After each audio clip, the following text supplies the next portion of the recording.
This week on the Jock and Nerd podcast, we reviewed the 1984 classic, The Karate Kid.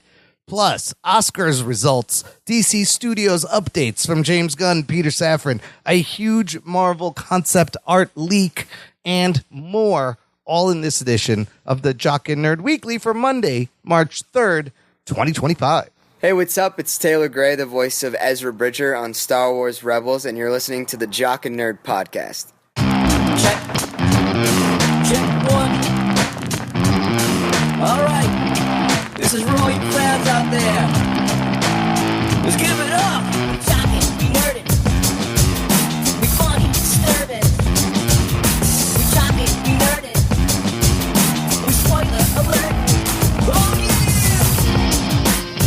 yeah! Oh, what's up, listener? How's it going? Thank you for pressing play, and welcome to the Jock and Nerd podcast, where we give you comic book and superhero TV and movie news, reviews, and whatever we choose. Jock and Nerd. My name is Imran.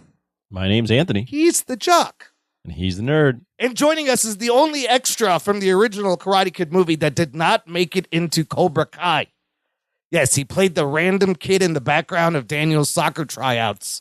You remember, it's Rug Boy. What's up, Rug? Yeah, unfortunately, they're playing shirts versus skins. Oh, that's right. I took off my shirt and it was felt, so they don't like that. Wasn't it enough screen time to get you a SAG card, unfortunately, but Just saggy balls. just say you felty balls yeah. is all we got. But more Karate Kid goodness later this show. But first, fellas, got a couple of things to discuss. Let's get to it. The Jock and Nerd podcast. Welp, the 97th Annual Academy Awards aired last night. Anybody watch this? No. Anthony?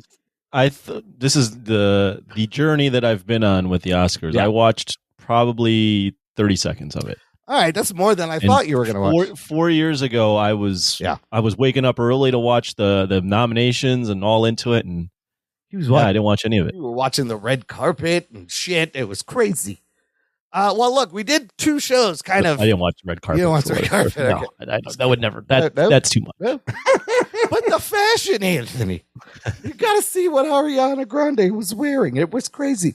Look, we had two episodes just recently with our buddy Gerald Morris from now the Awards Garage podcast, formerly 2Ps, discussing the Oscar race. So it's only right we wrap this up with some closure. We got results.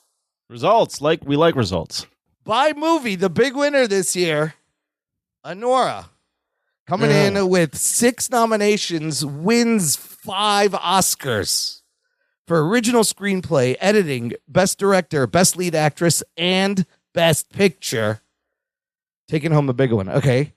Following, The Brutalist had 10 nominations, only won 3. Cinematography, original score, and lead actor, Adrian Brody. It was kind of a sweep for Anora, but these were all spread around as this race was really wide open this whole time. Wicked came in also with 10 nominations, wins 2. Best costume, best production design. All right. Dune Part 2 had 5 nominations, only wins 2. Best sound, best visual effects. That first movie, I don't know if you guys remember, it won 10 fucking Oscars in 2022. Oh, it did? Yeah. Oh wow! Yeah. For what? Everything. Okay. Like everything. Dune didn't win Best Picture. I think 2022. There's a lot of debate online that Dune should have won Best Picture. That it year. didn't win Best Picture. It did. Maybe it was nominated for 10. I don't know how. I believe that was Coda. The Coda year. Oh, that's right. I don't know if it won 10 Oscars. Maybe it was nominated for 10, but it won more than Dune Part 2. Well, you wrote down a word 110. Yeah, I might have been wrong. I looked it up, but Dune Oscar very quickly. wins It was 2022. It was very quickly 6. Oh, 6. Okay. You were wrong. So Imran. out of 10, it won 6. This Cinematography, editing, score, visual effects, production design, and sound. A lot of Wrong technical. a again. lot of technical. I'm always wrong. What else is new? But Dune Part 2 coming in with 5 only wins 2 as a step down, right? Here's the big news. Amelia Perez came in with a whopping record-setting 13 nominations. After the whole tweet thing with the Sofia Carla Gascon, wins 2. Supporting actress for Zoe Saldana and Best Original Song. Conclave had 8 nominations, won 1. The Substance, 5 nominations, wins 1. Couple What of did the Substance win? Substance won best makeup and hairstyle. What? Yeah, for I didn't even see it, but like, it's yeah, really, it just that's sounds a great weird. movie.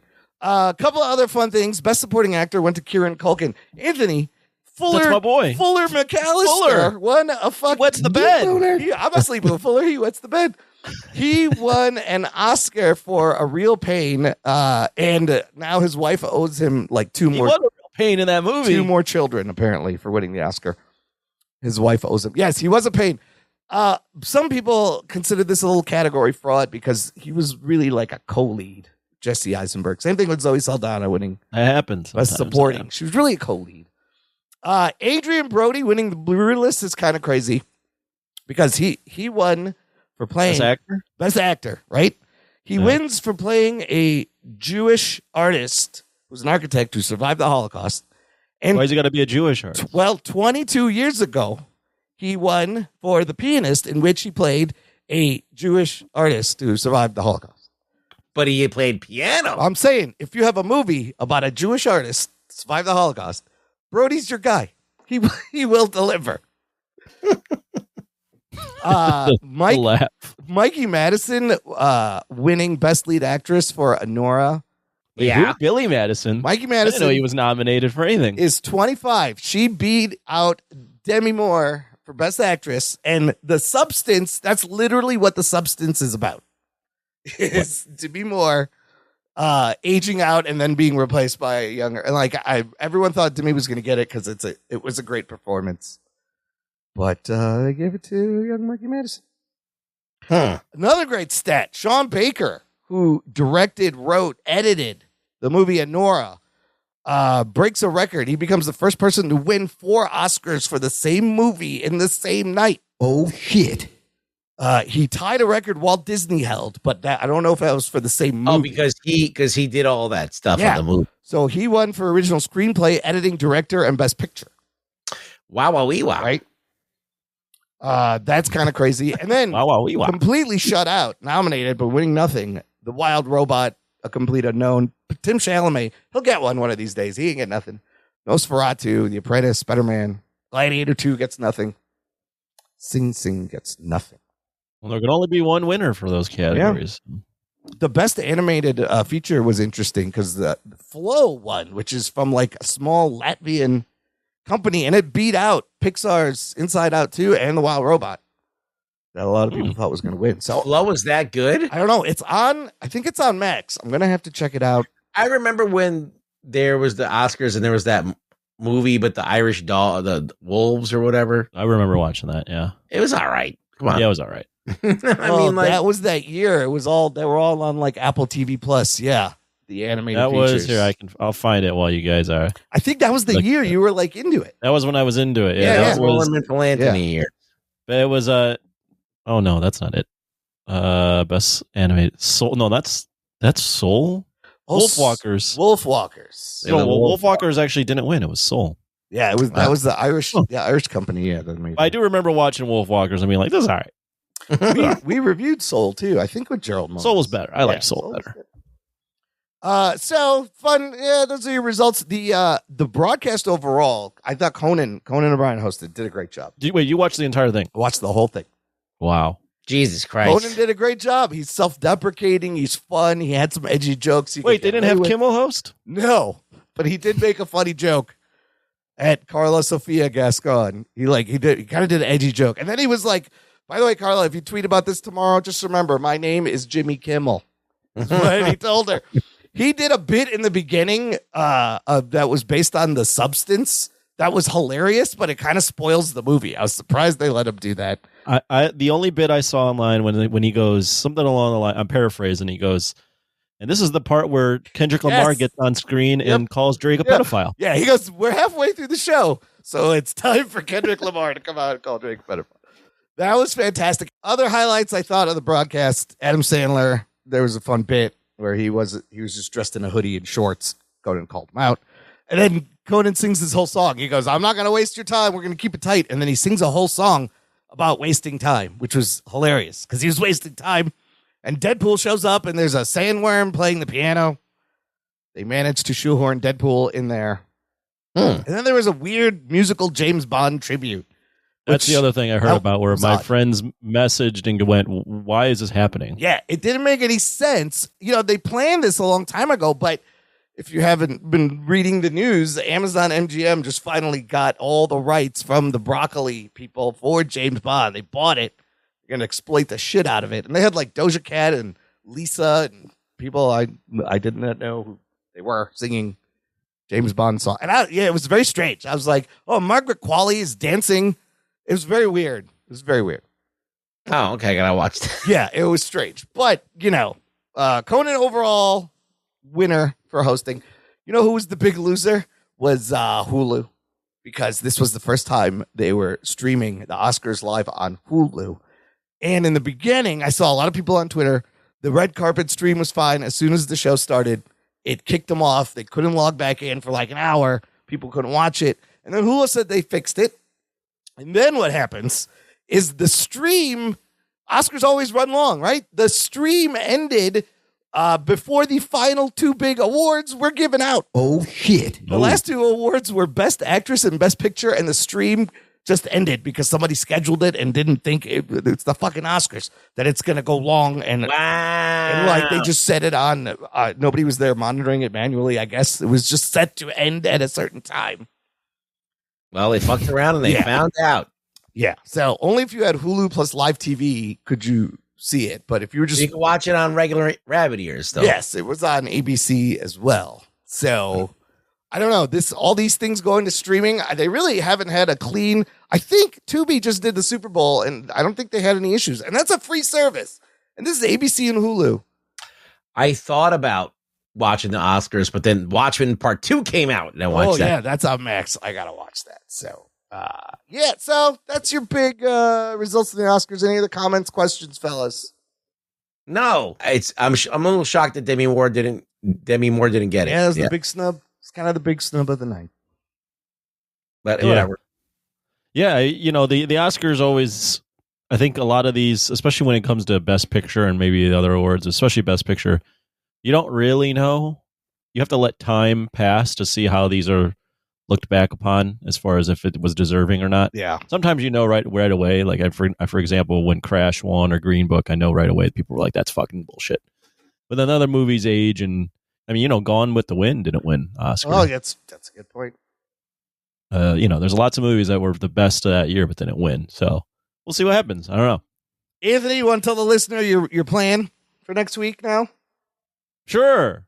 So, because the Oscars just occurred, and we love the Oscars here at Jock and Nerd, especially Rug Boy, we are going to review next week Anora. I know we don't normally tip our hand and tell you what we're going to review, but most of the time, if you know what's coming out, you'll be able to figure it out. But this time, we're telling you, it's Anora. So you'll get to hear us talk about the best movie of the year. Yeah, let's take a look at it. It won 5. Watch me shit all over it. It's luckily it's available. I like Sean Baker's movies. See, I don't really know Sean Baker, so this will be Florida Project is great. Check it out. It's available on streaming for a small fee, so that's great. Like if it was The Brutalist, we'd have been out of luck. And you came up with this idea before we do the winner, which I was like, bro, if it's The Brutalist, then we got to find the theaters playing this 4-hour fucking movie with the intermission. But we don't have to do that. We get to take care of this without leaving the house. And I almost watched that yesterday too. Oh, really? Yeah, I was thinking about the cast from Once Upon a Time in Hollywood. It's crazy who's in that movie. Mikey Madison, Margaret Qualley was in that movie. You had Sydney Sweeney, he casted, and then Sean Baker even because Tarantino gave out the Best Director Oscar, and Sean Baker's like, if you didn't put Mikey Madison in Once Upon a Time in Hollywood, this movie never would have been made. So Tarantino saw a lot of these people early on, and so put them in. He's got an eye for a certain kind of person. Yeah. And then you go back and you're like, holy shit, look at all these people. And they're all getting Oscar nominations. Anyways, listener, you can join this conversation. Let us know what you thought of the Oscars if you watched. Join our Facebook group. It's called Jock and Nerd Nation. Jock and Nerd. It is a closed, exclusive group just for you. The number, I was trying to find viewership numbers. They're not out yet. If you remember last year, it was like a 4-year high. They were about 20 million pulling in, but it's dropped a lot. So it's going to be interesting to see where because Honora anecdotally is a movie that no one's seen or even heard of in many cases. I heard though in her speech that she like congratulated or shouted out the sex worker community. Yes. Community. Yes. I'm like, wow, we've come that far. We're like calling out like, hey, all you hoes, we love you. We love you, hoes. I didn't remember Julia Roberts doing that for Pretty Woman, but here we are. Yeah, same movie. Yeah. I mean, they different. Let's see. We'll watch the movie. How realistic it is. They obviously. Wait. So have you guys seen Honora? No, not yet. No, I've been thought about watching. Okay, so we'll go. We'll all be doing. Yeah. We'll all be popping our Honora cherry. Yeah, I almost pulled the trigger several times and I didn't, but now. Oh, that's surprising because you literally watch everything. Yes, I was waiting. For I don't know. You watch 29 hours worth of TV in 24 hours. Yeah, I put it on 3x speed. Look, I will tell you, out of these, definitely, I recommend The Substance. I recommend Conclave. It's very good. Yeah. And A Real Pain, which wasn't in the list for That's not in the best picture. No, it's not in the best picture. And then what are you doing? Dune Part 2 we saw. Emilia Perez is not a good movie, but it's fucking wild. So you just need to watch it to see what the fuck it is. Are you just gonna watch all the Oscar movies and do a review? If Wicked, I did that a long time ago. if Wicked Remember that? comes out on Peacock soon, I'll catch that. I feel like it's gonna be out soon, and maybe I'll try to watch some of these other ones. But You're gonna do it. that's about it. All right, moving on. Let's talk about some DC Studios updates. If you remember, 2 years ago, it was 2 years ago. James Gunn. Peter Gunn. Peter and Gunn. Peter Safran and James Gunn sat down. And then James Gunn had that video, remember? Gods and Monsters, Chapter 1, 10 Things. Yes. The new DCU slate. Well, 2 years, almost exactly, late last month, they sat down to give like a little update on what's been happening. What do you mean they sat down? Was this an interview? It was like a press event, but it wasn't like a big deal. It was like a little press event at a theater. Okay. Here's what we learned. Of course, James Gunn says he is deep into post-production. He's deep on Superman 2 and Peacemaker Season 2. All right. Craig Gillespie, who is directing Supergirl, he's halfway through production. That's coming out summer 2026. And production has started on the Green Lanterns HBO series. Lanterns, with Kyle Chandler and Aaron Pierre, which is going to air early next year, 2026. We'll get to that in a second. They did put out a photo. Here's their plan and how many things they're going to release. Sounds familiar to another studio. Peter Safran said they are aiming to release 2 live-action films per year and 1 animated film per year, 2 live-action TV shows per year, and 2 animated TV shows per year. That's 7 things. It's a lot. 7. That's what got Marvel into trouble. Yeah. What does that sound like? What does that remind you of? Marvel giving us 9 things this year, which is fucking crazy, but that's 7 things. Let's see if they can sustain this. And he reiterated, just like you mentioned in the past, Anthony, that no project gets a green light until Gunn and Safran are satisfied with the screenplay. That's different than Marvel. What Marvel was doing before. Yeah, Marvel would write shit as they were shooting it in some cases. Yeah, right. Marvel would greenlight stuff without any scripts. Give you a date, and they're just like, start shooting it. We'll figure it out. They did that on Iron Man. It's kind of a crazy way to make a thing. And then, he gave us those 10 things, and then he announces out of nowhere, Clayface gets shoved in there. He must have liked the script from Mike Flannery, whatever his name is. And British director James Watkins, who just directed Speak No Evil, is in talks to direct this, which he's saying is like a horror movie. He says, quote, horror movie for someone who doesn't care about DC, a body horror film, low budget, estimated like $40 million. And they're looking for an actor. There's been rumors of like Daniel Radcliffe's name's been thrown around. Harry Potter? Yeah. I could see him doing that. Also, if you think about they put out, what's funny is they put out a synopsis for Clayface, and it's about an actor who injects himself with a substance to remain young and vital. And what does that sound like? The Substance. That's exactly what the Substance is about. It's also a little bit like Swamp Thing. So, but he must have really... The Swampstance. The Swampstance, yeah. I injected myself with this green goo, and now I'm a swamp monster. So this looking for an actor is interesting because didn't James Gunn said everyone who voices a character in animation will play them in live action, right? Alan Tudyk has voiced Clayface in 2 different projects, but he's also Dr. Phosphorus in Creature Commandos. So it's not going to Tudyk. They got to find another guy. This could work if he keeps it low budget, body horror. Does sound a lot like The Substance. Here's a crazy thing he revealed. Matt Reeves has, quote, yet to turn in a full script for the Batman 2, but what they have read so far is incredibly encouraging. So they didn't even start it doing it yet. Remember, this movie was supposed to come out in 2026. He's pushed it to 2027. Well, I also read that he confirmed the Batman is not in the unlikely. DC He said universe. unlikely Robert Pattinson will not be the DCU Batman, and they are still in active development on The Brave and the Bold. Whether Andy Muschietti still directs or not, I don't know. But that's crazy. Matt Reeves, it's been how many years? He still doesn't have a script yet. This is going to be like 8 years between these movies. They're also not sure on Penguin season 2. I mean, whatever, right? That's how it used to be. Yeah.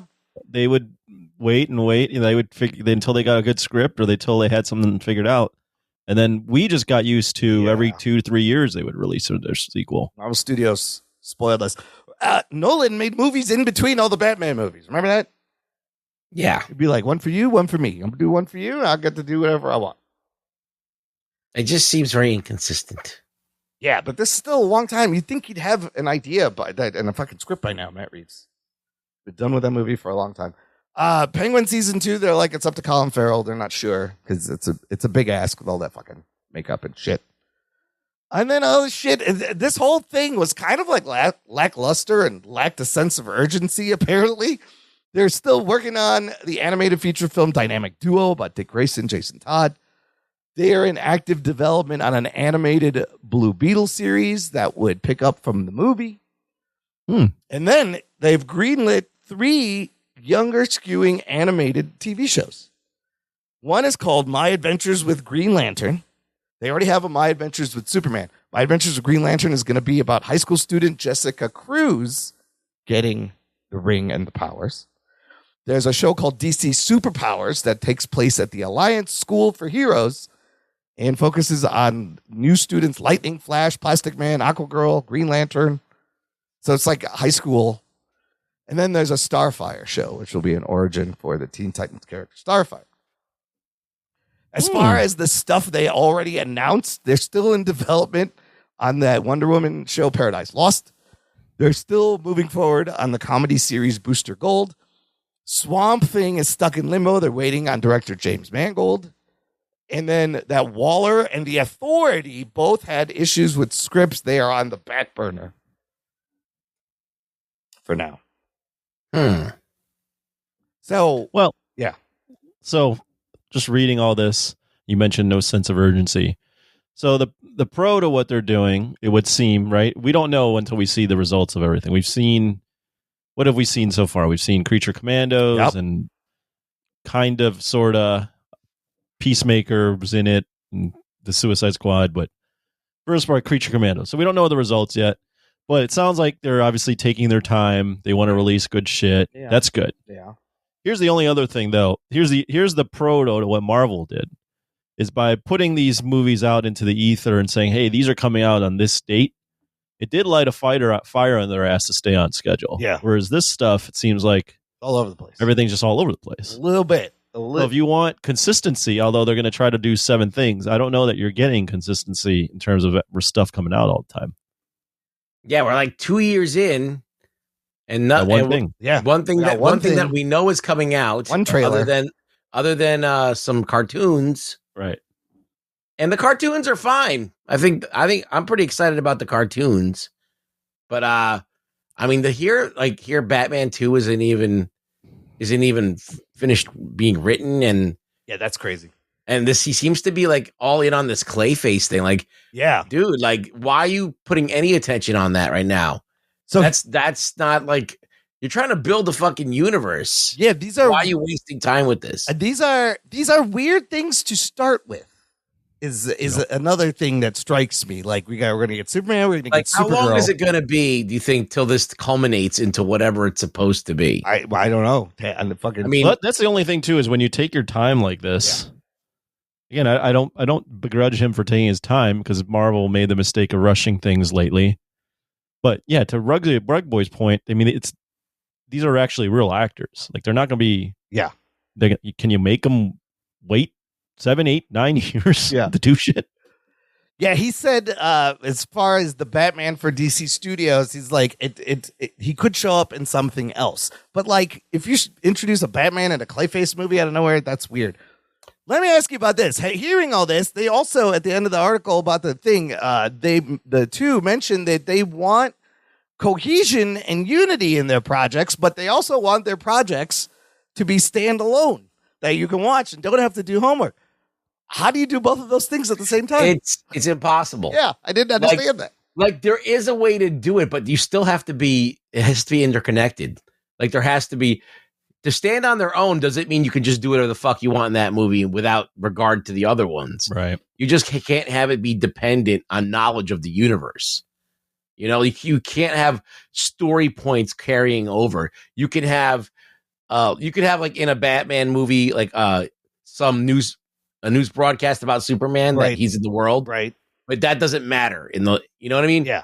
But you can't be continuing some storyline from Superman. Like, you know what I mean? So like, you can do it. It's just that it's going to take a concerted effort to keep things consistent across the board without injecting other storylines in there that don't belong or whatever. Like, Marvel does it all the time. Like, you can watch a movie and go, why is there context I'm missing out on here? I mean, especially with Brave New World, a lot of homework, a lot of people. Like, I think the director of Godzilla -1 tweeted, like, I didn't understand who this person was and why he has the shield now. Did I miss something? So there's a lot of homework you got to do. It sounds like they want to have their cake and eat it too. Anthony, can you do both of those things? Have it unified and cohesive, but also you don't have to watch all the other shit to enjoy it. I mean, I guess it's possible. You know, I think they're looking at what Marvel's done and gone, hey, like the House of Cards is so stacked now that you know, Brave New World, like you just mentioned, you have to have watched something 17 years ago to understand what's happening, right? Like, that's probably not ideal. But I think also, I don't know, part of the fun of Marvel when they were really cooking was the fact that you would get some of that stuff and you'd be like, oh shit, that ties into here, and like, it rewarded you for that stuff. I think Marvel's issue was they just started releasing too many things, and with DC, with them going with 7 things off the bat, I mean, I don't know, to ask your audience to follow all the animated stuff is going to be tough. So I don't know, I'm kind of I don't really have an answer. I'm kind of in between. I just want to see how it plays out. Yeah, Creature Commandos was good, right? It was good, but you're never gonna get your entire audience to migrate to animation. There's just always gonna be people that are like, I'm not watching animation. And you already see it. Like, we're gonna see Frank Grillo as Rick Flag Sr. in Superman. He looks completely different than what he looks like in Creature Commandos. I don't know if it's gonna call back to that, but we're about to get a Superman movie that there's just a world of heroes just there. Marvel quickly realized that tying things into animation, probably most of the audience isn't going to do. Like, the what if stuff quickly pivoted from being tied into being just its own thing. And then Marvel did their whole Marvel animation, and you saw Spider-Man was originally supposed to tie in, and they were like, nope, fuck that. We're not doing that. Yeah. It's a lot. People barely watching the shows to keep up. It's a lot to ask. So we'll see. And then before this, he posted a photo of himself with Zack Snyder, and everyone went crazy. I think they're just friends, and he just posted a photo with his buddy. I don't know if he's going to be involved in any of this, but all the Snyder bros are fucking. What does this mean? I think they just posted a photo with his fucking friend. They've known each other for years. So that brings us to the Green Lantern show. They released the exciting first look of the two leads walking down a road in civilian clothes, except Kyle Chandler has a green ring. So there you go. Geek boner. It's Green Lantern. I don't know. What do you guys think about this first look, and I think if they traded jackets, it would complete their outfit better. I mean, I think Kyle Chandler looks like a good old Hal Jordan, and Aaron Pierre has just got this intent. His look is great. The guy who he's a young Jon Stewart. Yeah, so he's gonna be young Jon Stewart, mentored by an older retiring Hal Jordan. The guy who's doing this has also showrun Ozarks and True Detectives. So I feel like it's barely going to be a superhero show. It might just be a detective show. They're not showing anything. He's a detective. I doubt they even get into their costumes.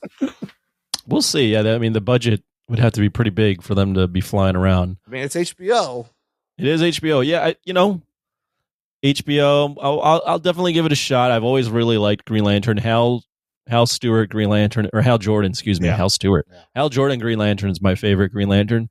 I've always enjoyed him as more of a younger guy, not in his right. Look, this guy looks like he's in his 50s, 60s. I enjoyed the cocky asshole Hal Jordan. So immediately seeing an older Hal Jordan, when I don't ever get to see a young Hal Jordan. I mean, we only saw it with Ryan Reynolds. That's a little disappointing, right? Yeah, that doesn't count. That would be, I would make that equivalent to you immediately get, let's just use Spider-Man, for example. You immediately start the storyline with an old Spider-Man. Right. Or old Batman or something. Yeah, old Batman. Like anything, right? Yeah. You started with the older version of the character, you're like, Especially with Hal Jordan, Green Lantern, while he's a popular character, I would say he's a B-list character. So we've never even really gotten a proper Hal Jordan story live action. So to get him older, that's just, to me, that's a little disappointing. I mean, there is a lot of older Hal Jordan comic book storylines like that. Remember, that was a thing. You don't like when a character that you like is not represented properly on film? Sounds familiar. Yeah. I'm just saying we haven't gotten right. Well, at least with Spider-Man, you've gotten all the young versions of Spider-Man. We've never gotten anything Hal Jordan. Except the bad Ryan Reynolds movie. Who was sufficiently cocky, but the movie was horrible. But you're gonna get a little difference there, Rugg. A little bit, yeah. We are gonna debatable. We'll get a young Jon Stewart. We've gotten 20 versions of Spider-Man. We got all the Spider-Mans. There's other versions of Hal Jordan, but they've never nailed it. No. Also, there's a Green Lantern in the Superman movie, and he's got a fucking suit. And where does that fit in? That's gonna be interesting. But this. I don't know. I didn't even notice the ring on his finger. I was like, it's just a picture of them walking down the road. I didn't notice the ring either until you And then I was like, oh, wait. It's the only green thing on there. He's got the fucking ring on. Great. Do you think that they're going to use all the single ladies as their theme song? Put a ring on it? If you like it, then you should have put a ring on it. That's right. That is the Green Lantern for this generation. If Beyonce was cool, she would have put Green Lantern in her music. Beyonce could be a Green Lantern. Yeah. Absolutely. She got that crazy gauntlet in that movie. I think she is a Green Lantern in real life. But I'll be surprised if they do any kind of Green Lantern shit in the show. We'll see. But that's it. That would be very disappointing. Yeah. I mean, with this first look without any costumes, that's what this is telling me. It's like you're doing a crime noir that's kind of. I think they're just not. They're not giving away the costumes yet. Okay. They're waiting for the right time. Okay. Yeah, I agree with the Ruggs. I think you're probably reading a little too much into one photo. All right, they're first look photos though. They're weird from DC. I don't think they're going to be wearing tights. They might be wearing more military or cop, space cop uniforms. But if you can make whatever you want, wouldn't you just make nice slim tights? Yeah, I would like to have something that shows the outline of my penis. Yeah, why would you wear a bulky fucking thing? It could be whatever you want. Yeah. But that's it for DC Studios. Edit that out. What? Your penis? Leave it at. Okay. All right. What's next? What other first? I can't forget people listen to this. Somebody is listening. It's not just us. Somebody's listening. Yeah, people. All right, that's it for the mild DC updates. Let's end with this: possible big spoilers. I don't know if you saw this going around. I saw this. Yes. Huge concept art leak featuring images from Fantastic Four and the Avengers movie. So I'm going to issue the spoiler alert. And if you really don't want to know, I don't even know if you guys want to talk about this, but it's everywhere. If you don't want to know, there's chapter markers. You can skip ahead to the next thing. Spoiler alert. Did you guys look at this? Do you want to? It could be slightly spoilery. Here's the thing. There's two big questions at stake here. Is it real or is it fake? And follow up.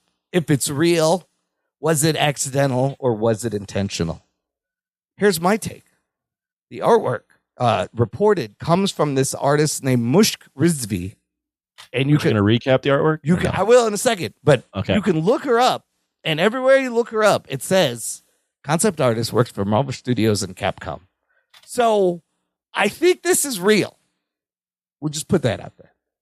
Okay. Ruggs, did you get a look at this? I'll go. I'm looking at it right now. Okay, so Anthony, how about you Yes. describe some of these? Describe if you click that link, I put them all with description. Describe the first slide and what you think about it. Also, it's reported that it might be Avengers Doomsday, but it also, now people are saying it might be from actually Secret Wars. Whatever. It's from one of those movies.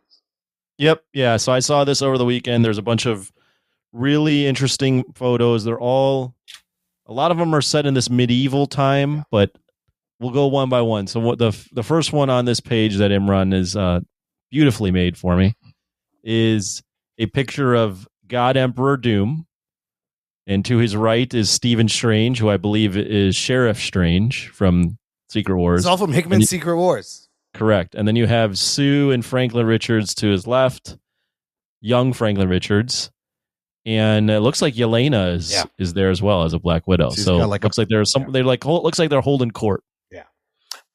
First of all, they're illustrations. They're digitally painted, whatever. They're really good. The likenesses are impeccable. So yeah, this whole medieval setting is interesting, right from Hickman's Secret Wars. Well, it's for those that haven't read Hickman's Secret Wars. Basically, to sum it up, the world is all the universes are colliding into each other. They're called incursions. And what Doctor Doom does is he takes the best version of all these different worlds and creates one world called Battle World, which is the only universe that exists, and he rules, and he's made it in his likeness, and has all these different realms of things happening. So he's has Molecule Man hostage and uses him to remake reality. You're already going too deep. I know, but that's how it happens. But he fixes his face, and this is what we might be seeing here. Ruggs, what do you think of this and the illustration? Do you think it's real? I don't know. I mean, it looks pretty legit. Who's Right? gonna do this? Yeah. There's a lot of work Yes. to make a fake thing. Yes. Here, let me just go through all of them, and then we'll get Ruggs. I mean, unless it's AI, then No, this looks legit. The next one we got here is a bar scene, maybe, or a dinner scene. You've got Peter Quill, Wong, and then they've got the Young Avengers with them. So you see Hawkeye, Kate Bishop, looks like Cassie Lang, Speed and Wiccan, Kamala Khan. Was it Kamala Khan? Yep, Miss Marvel. And then I didn't know who that character was, but Dupe from the X-Men. Yeah, he's from one of the runs of X Factor. That somebody did. He's this weird alien. I forget what he is. So the Young Avengers have been created in this universe. Interesting, Young Avengers. Next picture, you've got another medieval town, and it looks like a town with Hulks walking around. And Yes. You've got Hulk, She-Hulk, and Scar. That's crazy. they're at Epcot. Yes, it looks like Universal Studios or something. Yeah. And it looks like in the back they're building a wall. Oh yeah, there's a wall, Hulk Village. Oh, they're in Mexico. This could be one of the realities Doom has created, right? A Hulk world. Well, there is a part in Secret Wars where they build a wall on the other side of the wall. Oh, yeah. The Annihilus That's right. army, the Ultrons, That's all the right. bad guys are on the other side of the wall. Next image, you've got Peter Quill and White Vision just hanging out on a couch, Yeah, watching TV, drinking and eating pizza. Interesting. And you got another shot of Doom. Yeah, he looks sick. In How this he one. would look. Yeah. Full costume. Then you've got a shot of Black Panther, and the likeness looks like Damon Idris. who I Damson didn't know who Idris. this was. Yeah, I think they're using his likeness. And then one report I read, this may be T'Chanda, who's the Black Panther during World War II. But they're definitely using a real actor's likeness to model. Whether that means he's going to be offered or cast, unknown. But yeah, they got Damson Idris. So, to address your question, I agree with Ruggs. I mean, this seems like a lot of work for fake images. Yeah. I do think these are real. I think it's real. That doesn't mean everything's going to happen, but I Right. do think these are real. I mean, it's early concept art. So this girl on her ArtStation page posted all this, and now it's all gone. But the page has been archived, so I have the link. and she has mysteriously disappeared. And she's probably somebody got fired. I'm pretty well. Here's the thing, maybe not. Do you think this was intentional to build hype? I don't know. I can't. So when I looked at these photos, and some of my friends looked at them too that are into Marvel, it got them interested. Yeah. And Marvel's had, it hasn't had a great run with now Winter Soldier. What do you call Captain it? America. Brave New World. Not doing great. So I don't know. I looked at the images and went, this kind of has me intrigued because you're taking all the characters we know and love, or some of the characters, and you're turning things on their head. Yeah. And you're making people go, well, what the hell's happening here? So they might have. I wouldn't be surprised if it was leaked. It got me too. The full archive has shots from Fantastic Four. Also, there's a lot of artwork, and it definitely looks legit. Captain America: Brave New World, $163 million domestically right now. It's remained at number one because nothing really has come out to combat it. Worldwide, $341 million. Yeah, there isn't shit out right now. It's dead. The box office is going to be dead for a couple weeks. It did have a huge, 70% drop second week, which was it. So maybe it was people talking about this. I don't know. I think it's real, and I don't know if it was intentional, but I wouldn't put it past them. It just looks like a lot of work. Yeah. And if it's not AI, this doesn't look like AI to me. It looks like possibly could be AI that someone drew over or painted over. But it's a lot of work. It's a lot of work. It looks like legit. I mean, there's sketches of each of them, right? The workup sketches she must have done to do the final. So this is the process of a concept artist. Okay, so the thing is that Anthony said this is that they do lots of concept art, and a lot of it is just an idea, and it never gets used. Yep. So it doesn't really tell you exactly what's going to happen. It just tells you what they were trying. Kind of what they're thinking about. Does it do anything for your sphincter, Rux? Does it open it up a little, or is it, you still got tight butthole? We're on the precipice. It's getting in there, just the tip. And if that was what they wanted to do, I think they did succeed because this shit was everywhere. And I mean, the only thing that really looks cool is Doom to me. Everything else, I could. Who cares?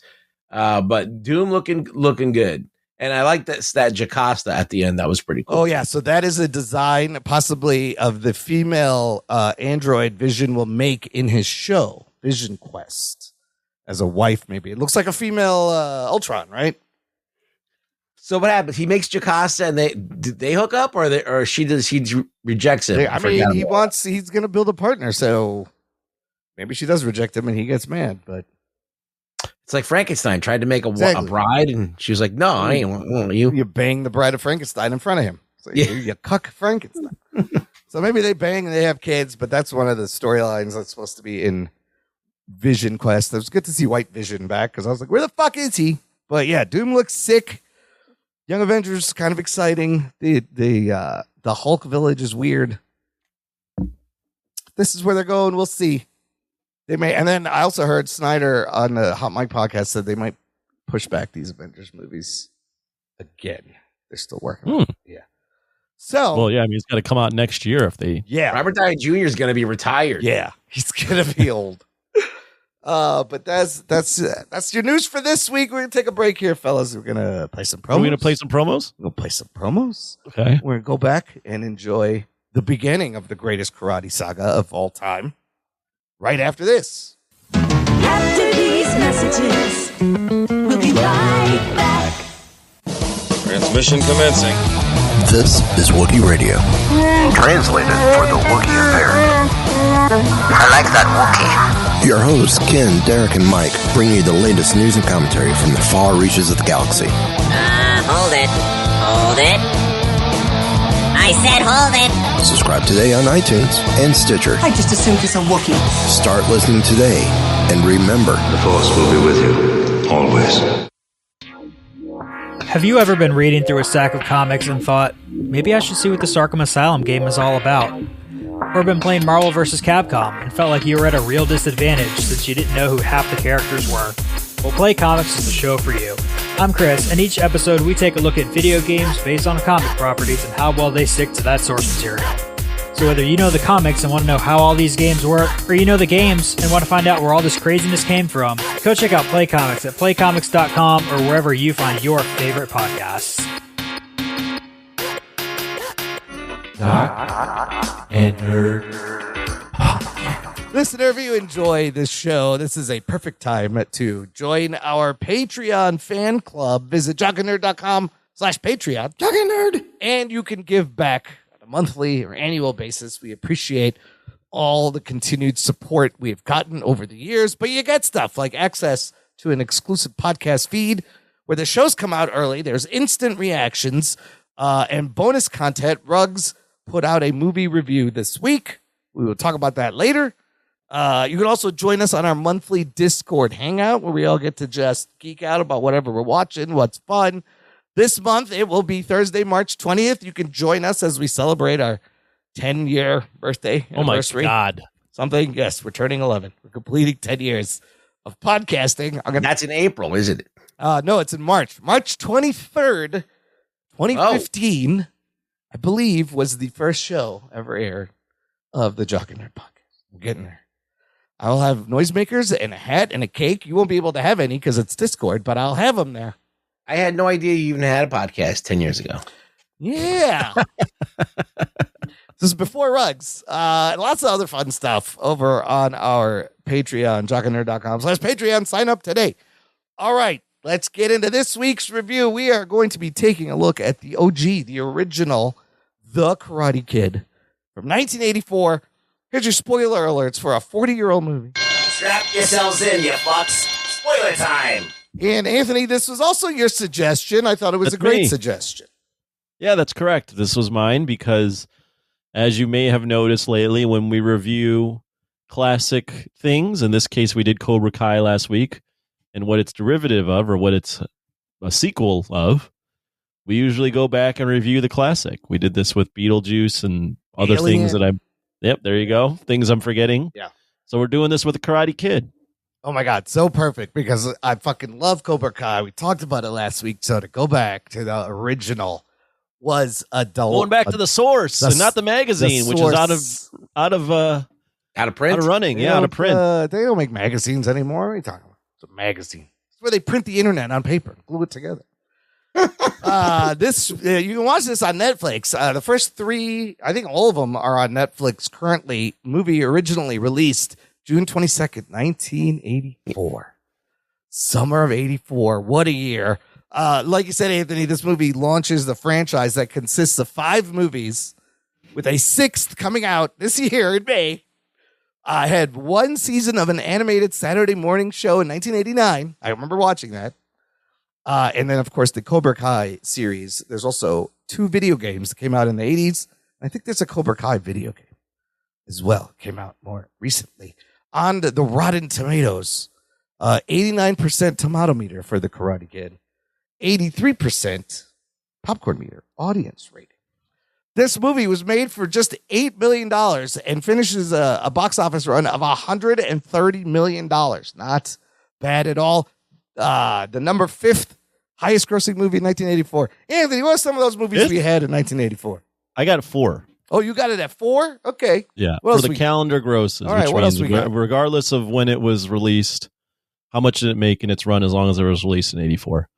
So for calendar year, number 1, man, you guys are going to cream yourselves. This is a great fucking year, bro. 84 is a monumental year. Yeah. You guys might start kissing. So number 1, Ghostbusters. Oh, yes. Movie we reviewed. Yep. Number 2, Indiana Jones and the Temple of Doom. Yeah, unbelievable. 3, Gremlins. Oh, man, we should do that one. Classics. They're all classics. 4, according to my records, The Karate Kid. Yeah.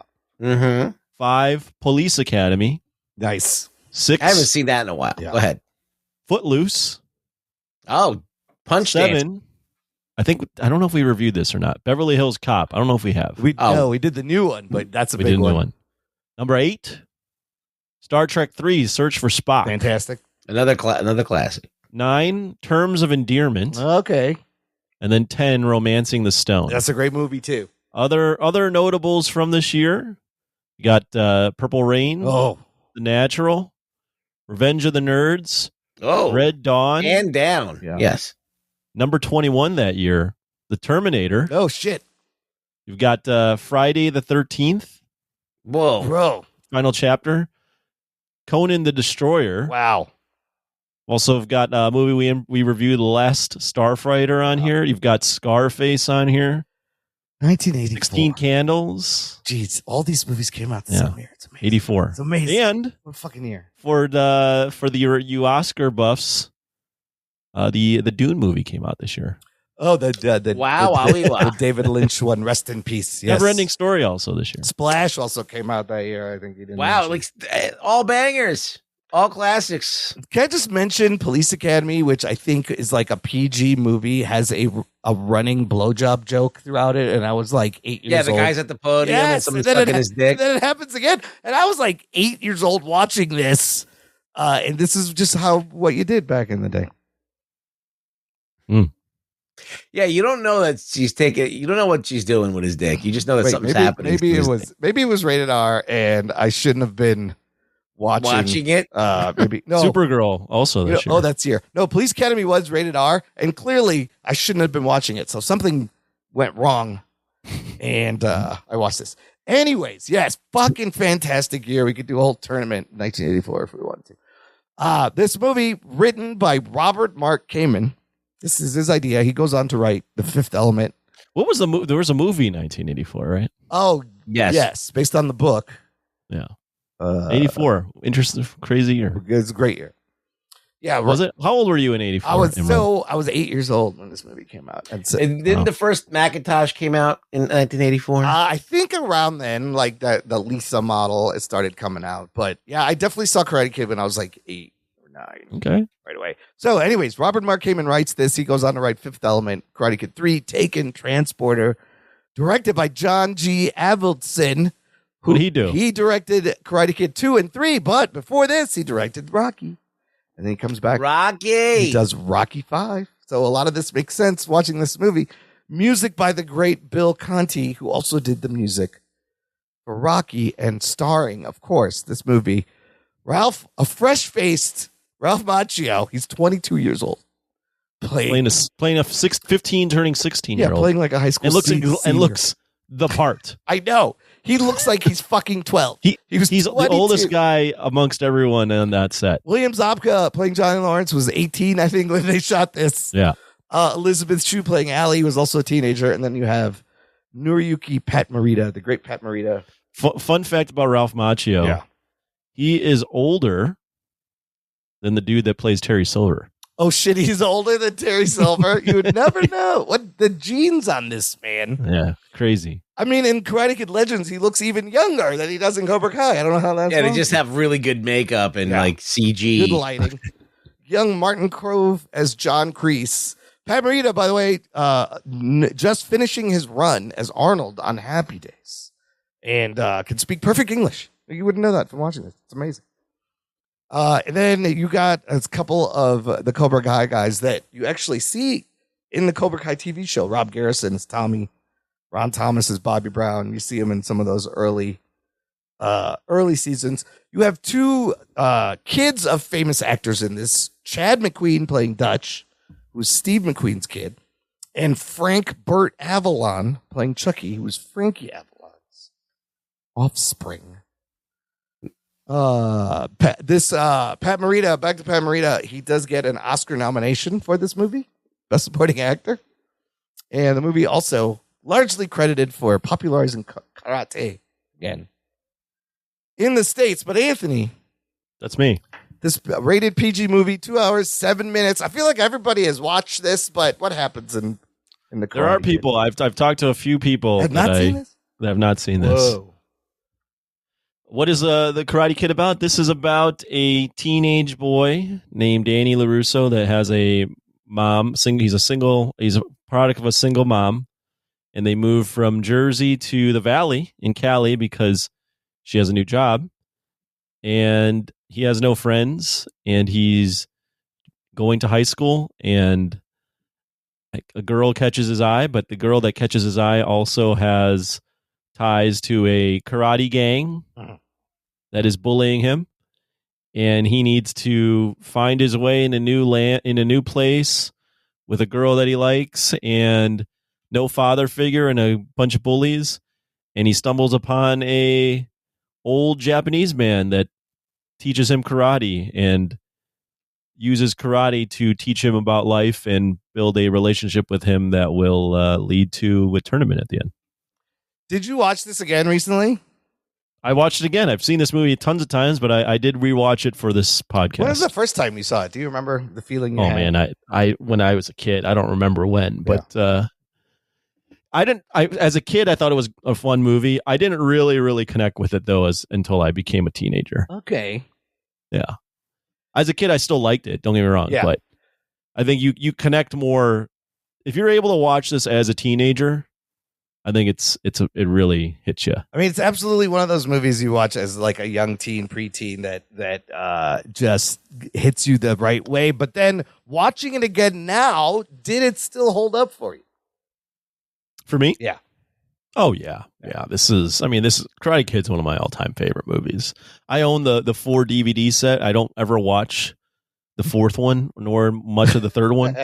But yeah, Karate Kid there's still so many things. I'll keep in mind too, it's karate, it's a father-son movie, it's a guy getting a girl movie, it's a standing up to the bullies, it's a sports movie. I mean, it has a lot of the things that any high school kid. I don't know what high school kids are like now. I don't hang out with too many of them. I know you do, Imran. What? But I don't know what they're like now. But even when I was in high school, this was the type of thing, and you could relate to so many different aspects of this. I mean, it's an all-time classic. Ruggs, when did you have any memories of this movie and watching it again? I went to see it in the theater. Yeah, I think me too. Yeah, I was a kid, a little kid. I liked the movie, but I thought just Danny LaRusso, I was like, this skinny little, I was gonna say wimp, is gonna be the hero of the story. I don't like this. I like my heroes to be buff, like Stallone. More relatable though. Yeah, and so it's a wimpy kid. A wimpy kid's gonna win at karate. Yeah. What the fuck is this?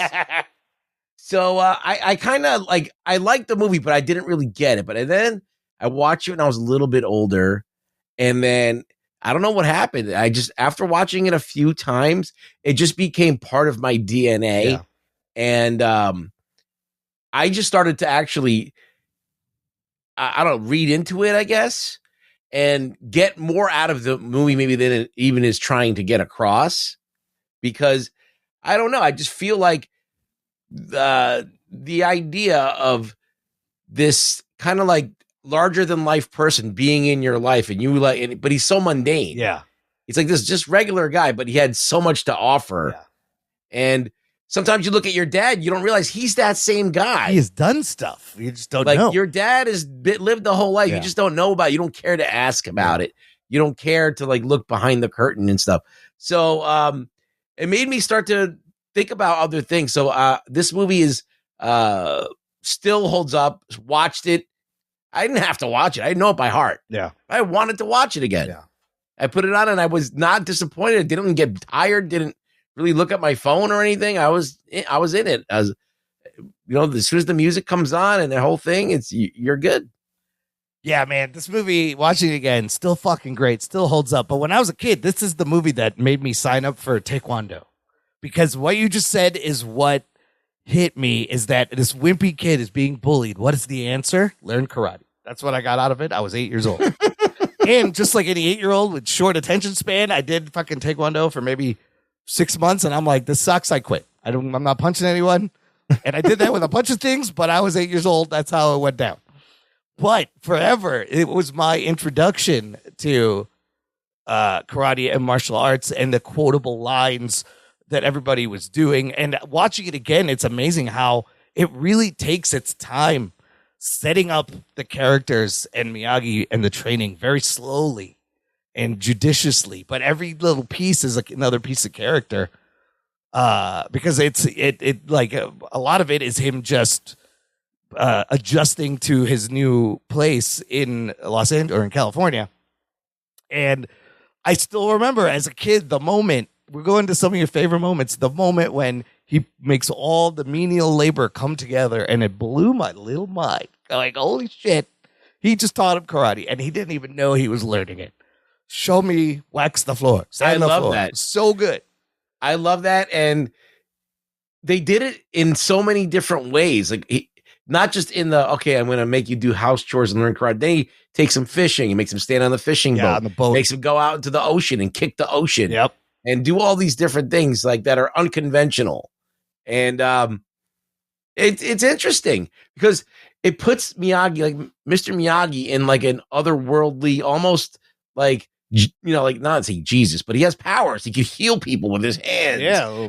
He has this knowledge and his stillness, and is able to kind of like outthink a lot of things and have faith and not worry and not get all worked up over things.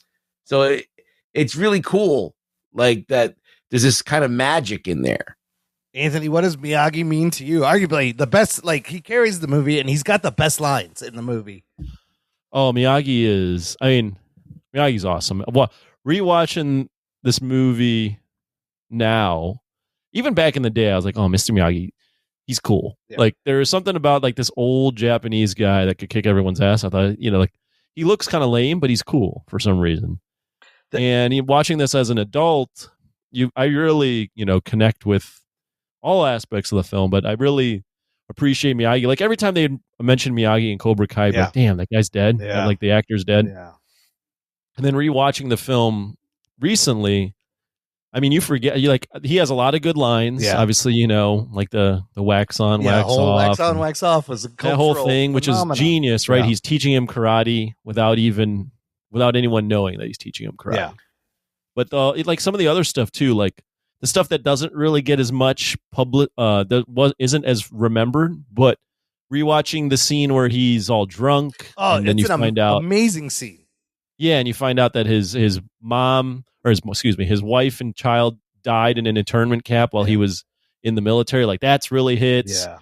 I thought the other scene that I thought really was emotional, I was like, oh man, this was good. I forgot that this happened, is when he gives him the car for his birthday. Oh my God, that is so great. And Daniel's like, you're the best friend I ever had. Yeah, you're the best friend I ever had. And I was like, oh my God, this is awesome. But you got to commend Pat Morita because he wasn't known for acting like that.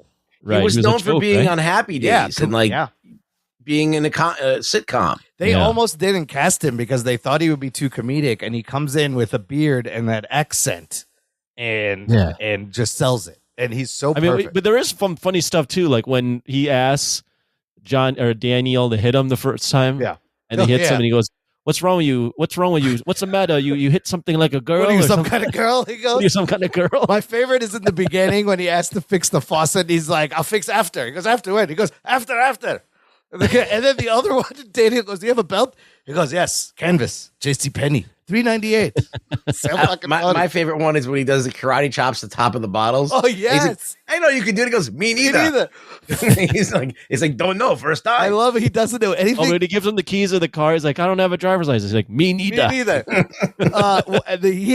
When they get to the tournament and he's never been there, doesn't know how it works. He's like, "First time you, first time me."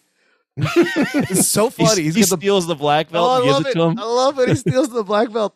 Oh, what belt is he? Oh, black belt.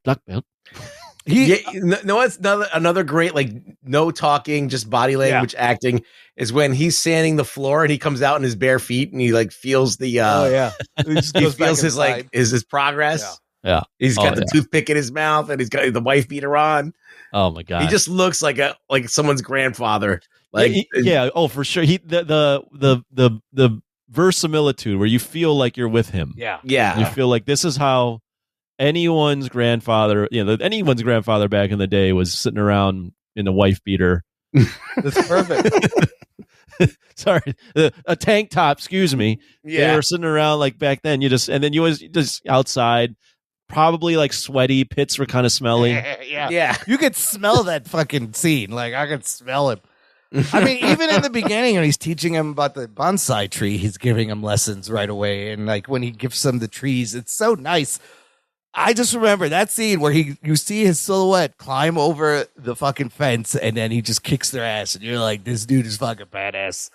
That's a fucking great scene. I honestly think while we're talking about Pat Morita, I think Ralph Macchio like equally gives just as good a He performance. does hold his own. There's that long take where after he gets beat up and he wakes up and he's giving him tea. Like that's a 5-minute scene is one take. The camera does not cut away and the acting is phenomenal and it's really funny. The chemistry is there.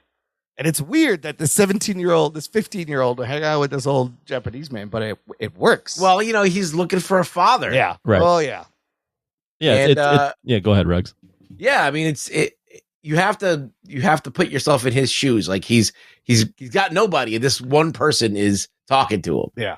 And even the first guy he meets, Freddie, the Fernandez, fucking turn. Yo, what happened to Freddie? Turns on him. I know. I thought Freddie was going to be watching it again. I was like, I don't remember Freddie. I thought he was going to be like a good friend. He's friendly. He meets him right away. No, and then he gets. They all bail on him because he got beat up. Yeah. Beat up, Which is the worst offense. What a loser! Could happen is being tripped. Yeah, I mean, he gets beat up, and they go literally while Freddie's standing there looking at him. One of the guys goes, "Where'd you find this guy?" Fucking Freddie, I just fucking man up for your bro. You said you guys were buddies. I thought you guys were buddies. Nope. But I mean, Daniel. I mean, you got to think about the performance of Ralph Macchio. He's 21 in this movie. Yeah, while he's playing a shooting it. 15-year-old, Yeah. and like he just looks, and he looks 15. Yeah. I don't know what it's the genes, it's the body type, but he looks like a scrawny kid that probably would get his ass beat. And all that. He's got that like awkward teenager look where like Yeah. they're not fully grown yet. Yeah, he's Yeah, I don't know how he's doing that. I don't know, Yeah. like the way he's like walking around and he does look like he's still growing into his body. Yeah, it's really good. He holds his own. The Cobra Kai series presented us the case that Daniel was the asshole. And Johnny Lawrence, like you get that Johnny he's just misunderstood and he's got a bad teacher and maybe he's not a bad guy. But there are moments in this. I wouldn't say he's misunderstood. You're taking it a little too All far. right, maybe he is not definitely a misunderstood. bad guy, but Yeah. it's because he has a bad teacher. He has a bad teacher, and that's what he has a bad father figure. And Miyagi's Well, like in the beginning of the movie, you see Johnny when he rolls up onto the beach. Right. He's telling his friends that he doesn't want any beer. Right. He doesn't want to drink. Give him a warm and he's one. turning over a new leaf. Yeah. And then he immediately acts like an asshole. Yeah. I remember Imran, you were floating this narrative that when we were watching Cobra Kai that Johnny was right the entire time. And I watched this film and I'm like, there's no way you can come to that conclusion. There's one case. I can make one argument. The scene, first of all, it's hilarious that Miyagi helps him make that shower costume. Like you see it in the room right behind him. And like, just think about, I wish they showed that because it's really funny that he helped him make the shower costume. But the scene where Daniel goes in the bathroom and Johnny's in the stall rolling a joint, right? Okay. So this is a high school kid. Weed is hard to come by. It's very rare. He's rolling a joint. You're making some argument This that's like, fucking all right, we Daniel already know where you're going with puts this. It's the not a real tube argument. and gets his joint wet, bro. That is a cause for an ass whooping. I don't care who you ask. That is definitely case you got my weed wet. I'm gonna kick your ass. You're not actually making a serious argument. That's the only part where I was like, okay, that's the reason for ass beating. You don't fucking get your last fucking weed wet. You can't smoke it. It's gone. You even got to throw in like Zabka has a good performance. Like he's a good asshole. Yeah. He looks like an asshole. His team, the team behind him is crazy overacting, which is and it's great. Get him in the body bag. The body bag line. Put him in a body bag. In a body bag, man. It's great. You got the dude Dutch, who's McQueen's son. Yeah. Who, I mean, bleach blonde dyed hair, like clearly dyed blonde hair, and already immediately. You can be from any era and go, that kid's a douchebag. Yes, the blonde eyebrows and hair. Well, I was like, what? Yeah, it What looks is this? really out of place. But I mean, you got that. Then you got to throw in Elizabeth Shue, who's like smoking hot. Yeah. Smoking hot. Like that. If you were any era, you see that girl in high school and you're like, that's the one. Yeah. That's the prom queen. The only thing I would say, though, they have good chemistry, too. I do like that. But that's a little unrealistic that she would go for him. Hey, listen, we watched Spider-Man and it's full of that. I mean, that whole where they get mad at each other because he sees her, that was a little forced. And then she's like, oh, then she just forgives him right away. She just forgives him, yeah. Also, it's hilarious. But I'm saying she would have never even gone for him. No, I guess not, because she's like, she takes a liking to him right away. Yeah, which is odd. I think that she tries to say, she's like, you're different. You're not like Johnny.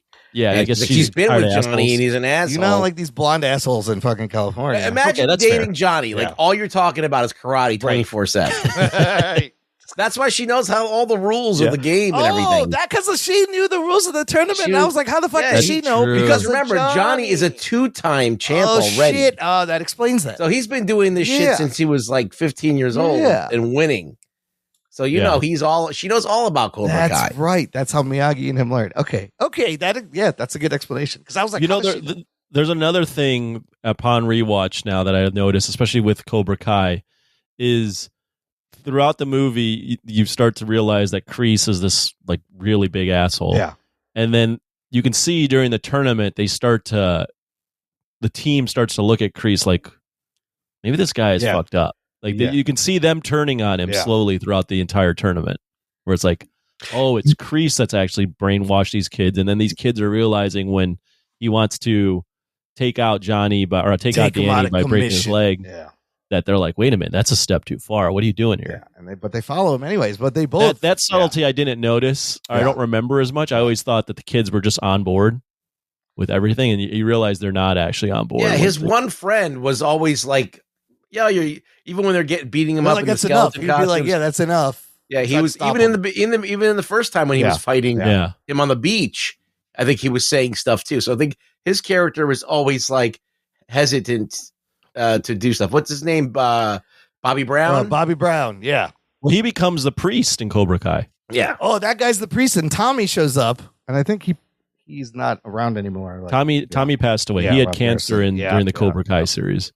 Bobby Brown's the one who goes, get him a bug. Tommy's the one where if you look in the background during the tournament, he's giving it 200% every time he's on screen. He's like, it's like great over the top. It's so great.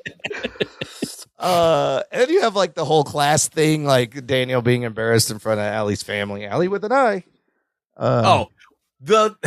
Being from his Reseda. mom's car breaking down, or falling out. Got push start the fucking thing. He has they're already looking at him like he's a scumbag. Yes. And then that car gets no love because then she picks up Danny and on the date. Yes. And they like, go, nice car, Miss LaRusso. Hi, Miss LaRusso. Yeah, it's totally masculine. You think, but now that you're bringing up that date, like that date when I watched that when I was a preteen or high school, like that date was for me perfect, the epitome of like what I thought all dates should be. I mean, that place is fun. Golf and stuff. Looks like fun. You get to do go-kart I was racing. like, you get to take a hot girl, into this like place where you can do all these activities. Like that for me was name a better high school date scene than that. Perfect. It was the perfect wholesome like 80s teenage date scene. That is exactly what you do. Get driven by your parents. I don't know why they all sit in the front seat. I always thought that was weird. They both. Yes, they just climb into the front seat. Was there no middle thing in the no, the back in seat station wagons? No, there wasn't. Bench. There's no console. No, yeah, it was just like a bench seat. It was because the shifter used to be on the column. That's right. And in those old cars, the whole bench would like move up and back and forth. You'd have to move the whole thing. It was like a whole thing. That's funny. Yeah, everyone's sitting in the front. Yeah, I don't know why they're all sitting in the front. That was like a feature that you paid extra for because you can get an extra person in the car. Oh, interesting. To not have the middle. Yeah. Yeah. But yeah, just it was a Chevelle, I believe. Other favorite moments. The wagon. We've talked about basically everything, but I mean, you got to talk about the best for last, which is the tournament. The tournament is great, and they do play that song, "You're the Best," which that's the montage throughout the tournament where he's going through the bracket and winning. So there's that dude in there, Danny Duvall, like that Asian fighter that's in that other dojo. That's like the guy that did real karate. Yeah, that guy is really good. Doesn't make it to the end. He was the referee in the final season of Cobra Kai. Yeah, that was the same guy. But I was watching this. I was like, what happened to this dude? Why did he win? He's actually good at all the karate. Yeah, you could clearly tell he was on another level. So Daniel, having just trained for like 6 months, somehow advances all the way through, defeating everyone, getting to the semifinals. And Daniel has to defeat the blonde dude. Was that Bobby Brown? Blondie? No, Dutch. And then Johnny beats Danny Duvall. No, he doesn't beat Dutch. I mean, he beats Dutch, but he beats like 2 or 3 Cobra Kai people on the way to the semis. Yeah. But then they say take the leg out, and then he gets a kick to the knee. Oh, well, first, Kreese makes Tommy do it, right? Yeah. Tommy's the one who's like take him out of commission, and then he fucks his leg up. And Well, he takes him out, but Tommy's like, I can beat him, coach. Yeah, and then right. he goes, He's I like, don't care. I don't have to do this. And then you have that great scene in the locker room where he's lying down and Miyagi fixes his leg. But there's a lot Oh, of dude, you're wow. You are like, am I jumping ahead? you were bypassing the entire. I mean, that's one of the best scenes of all time. Yeah, what are you talking about? Yeah, that's a good scene. Where he's like, he's like, you don't have to fight anymore. You proved your point. And he's like, no, I can't. I'm never going to be able to live this down. That they got the best of me. Right. And it all goes back to because Miyagi goes balance, and he goes, I wouldn't. He basically says, I wouldn't have any balance in my life if I didn't go back out there. And then you have the whole like can you do the thing? And he's like, okay. You go, and then you get the fucking clap with the music. Yes, that's so epic. Aaron, how are you going to just gloss over that? No, I was getting to that. But there's a lot. Convinces him. There's a lot of things in this movie now. Watching it that they redid in Cobra Kai that I didn't even notice. And like that shot, Robbie was in a similar pose at the end, and that shot on the table after he gets his leg, it's like the same shot. The mailman, I didn't realize this. He comes in, he goes, "Well, this place is great. It's a lot bigger than from out front." The mailman said the same thing in Cobra Kai in those last 5 episodes. I was like, that's weird for him to say. I didn't realize. What are you talking about, the mailman? The mailman when he comes in. Also, it's great seeing Miyagi's house in this, and then what are you talking about right now? Wait, hold on 1 second. All over the place. Yeah. What are we talking about? Yeah, what are you talking about? What mailman? It was earlier when they're in the backyard and the guy comes to deliver the mail. We're talking about the goddamn final scene, and you're talking about the mailman. Oh, okay. Wait, I was completely confused. I was like, "Where are we what are you talking my about?" mind was jumping all over the place. We're still talking about the best scene when he freaking claps his hands to heal him, and you're going, "Yeah," and the mailman. You know what? For some reason, I remember as a kid seeing him like put his hands on the leg, but that never happens. I don't know. No, why. I think that the reason why Imran lost his track is because he was talking about all the things they did in Cobra Kai that they brought back straight out of this movie. That's you're accelerating so fast through this right now because there are a lot of things that Cobra Kai did bring back, but one of the things that they didn't do is they didn't have. No one knew how to do the Miyagi trick to like heal the leg, right? But then the guy said, "Well, your leg's broken; you can't heal it." Yeah, right, so, right. They never said that to Danny, so I think maybe there was a little wiggle room there. Yeah, but, I think he's probably got like a torn ligament or a sprain or something like that. Yeah, I mean, also like to your point of the guys didn't want to do it. As soon as the guy does it, he apologizes to Daniel like instantly. Right, It feels bad. I was like, oh shit, these guys didn't want to do it. And then the moment he comes back, they're about to announce Johnny is the winner, and then Ali runs up, and you're like, "Oh shit, he's gonna do it!" He hobbles the music in that scene where it's like dun-dun-dun, like a dun, and it's the teenage version of what Rocky music is. Oh yeah, it's totally the same vibe as Rocky. Yeah, and I love how Daniel's winning. He's up 2-0, and then Kreese tells Johnny to sweep the leg. The sweep the leg moment. And Johnny ties it up, and you're like, "Fuck, that's dirty." And he also catches his leg and elbows him in the knee. Yes, he re-injures it, and then that's when you hear "Get him a body bag" in the background, which I believe was an ad-lib line, but it's fantastic. And then Johnny walks right into that crane kick and really sells it. It still looks good. It looks like he fucking kicked him in the face. See, now the thing about the crane kick. Miyagi says, if do right. Yes, no defense. No, there's no defense. So you have to know exactly when to use it. You can't, it's not an all-purpose move. Like he said, only if you do it right. Yeah. The timing on it. Yeah, you have to time it just it's exactly. Like the last resort.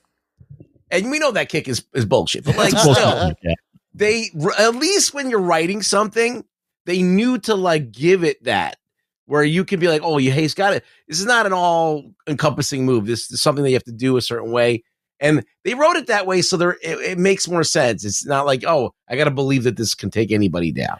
Well, for what it's worth, just on the note of the bullshit kick, it actually has knocked out a few UFC fighters. So, oh, really? But they don't put the hands up like that, but they have thrown that like front jumping kick, and it's knocked out a few guys. So if done correctly, it can work in the real fight. So kick to the head is legal point?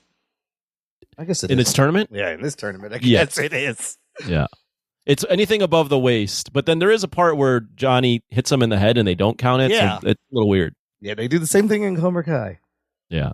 But my other thing about the crane kick was always he was standing. He had his injured leg up, right? In the start. So he had to hope that his injured leg doesn't buckle while he's trying to kick powerful with the other leg. Was it he had the injured leg up? I forget. I think so. Either way, one of the legs is injured, and how's it happen?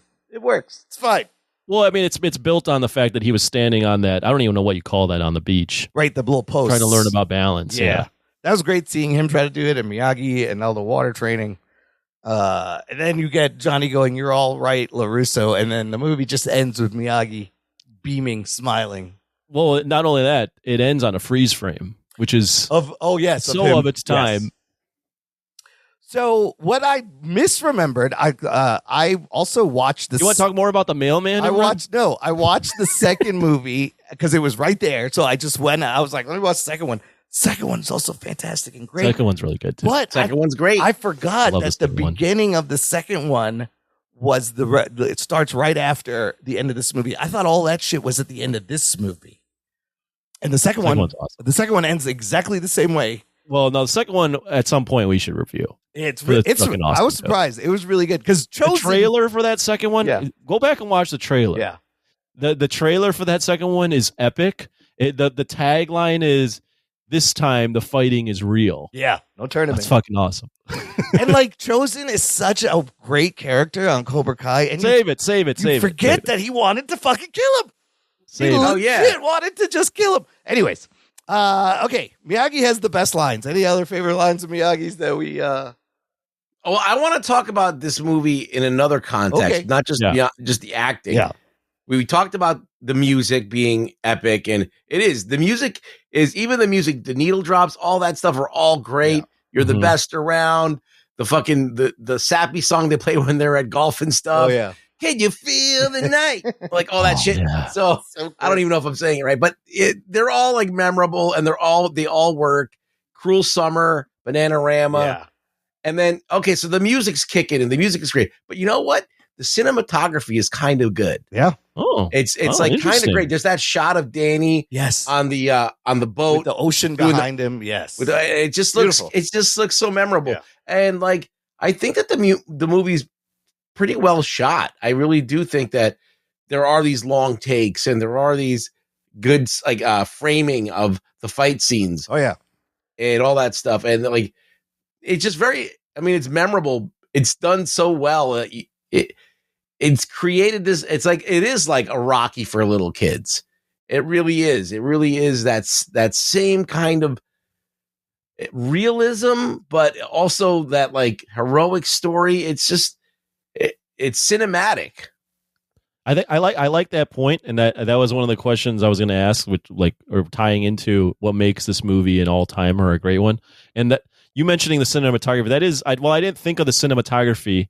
I did when I was watching the movie and saw the action scenes. I went, these guys are actually in there. Now they're not doing crazy shit. Yeah, but you like a lot of the '80s movies, you would cut to some of the action scenes. And you're like, that's not Arnold. That's not Eddie. Right. Yeah.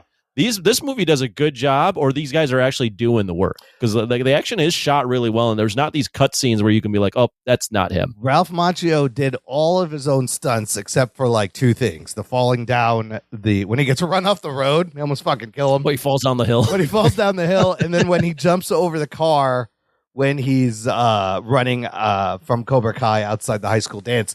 Outside of that, he did all his own stunts. That was not Pat Morita fighting though. Pat Morita had no.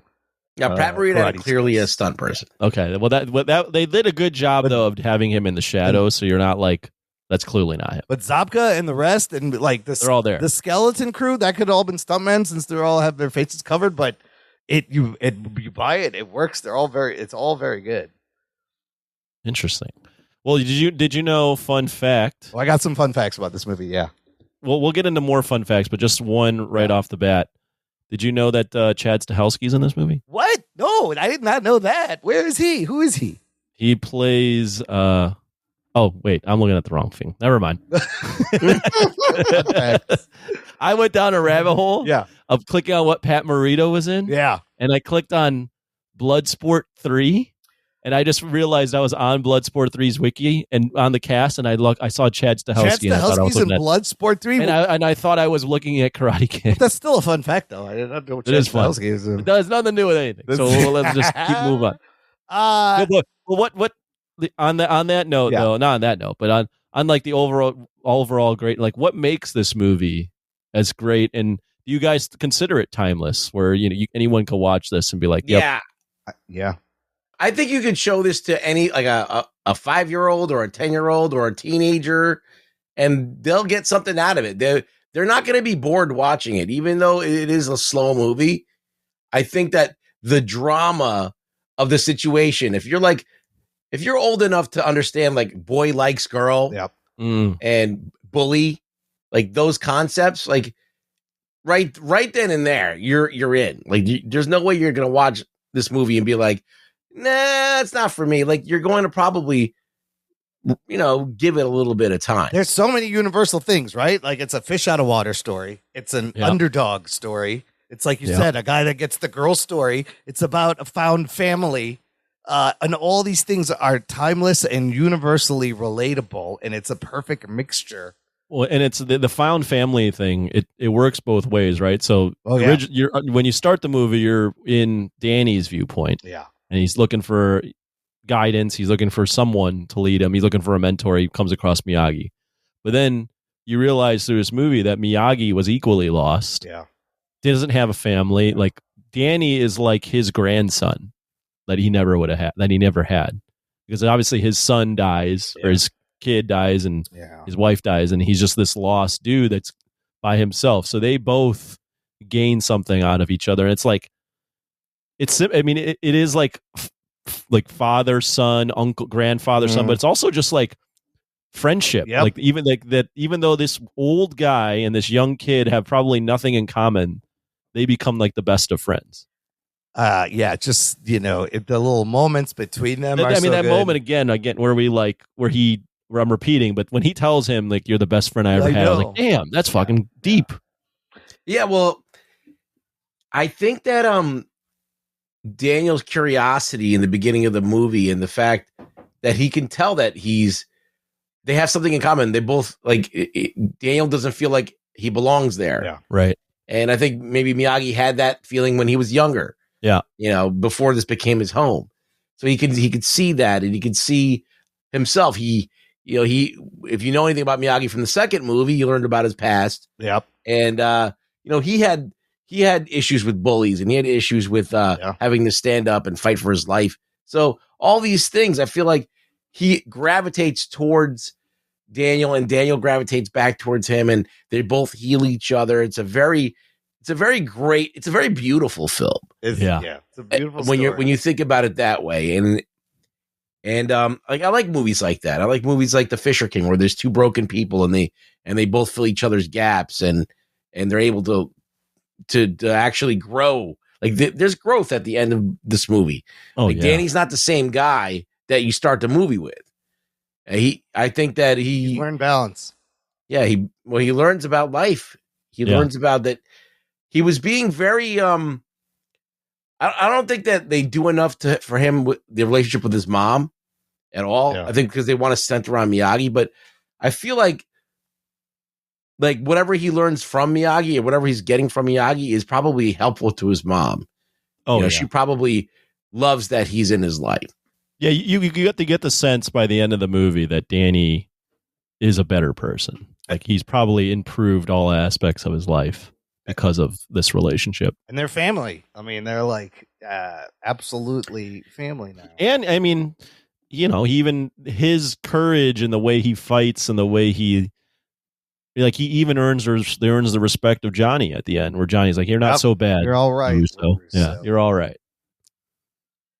I mean, it is. I agree with Ruggs completely. Like, beautiful is the right way to describe this movie. As ridiculous as it is, right? Like, looking. I mean, we're talking about Karate Kid, right? And a lot of people would just sit there and go, "Get the fuck out of here! You're crazy!" Like, but no, if you really look at it, and especially in the context of what movies are today, how they really have nothing going for them, you realize that some of these things. like you can't make this movie again, and they've tried. You know, they took their time with the character moments, which is something I feel like you don't really get anymore. The chopstick scene we talked about last week, still hilarious. How he gets mad. Well, and it's similar to Rocky in that even though in this one he wins, Rocky doesn't win. Yeah.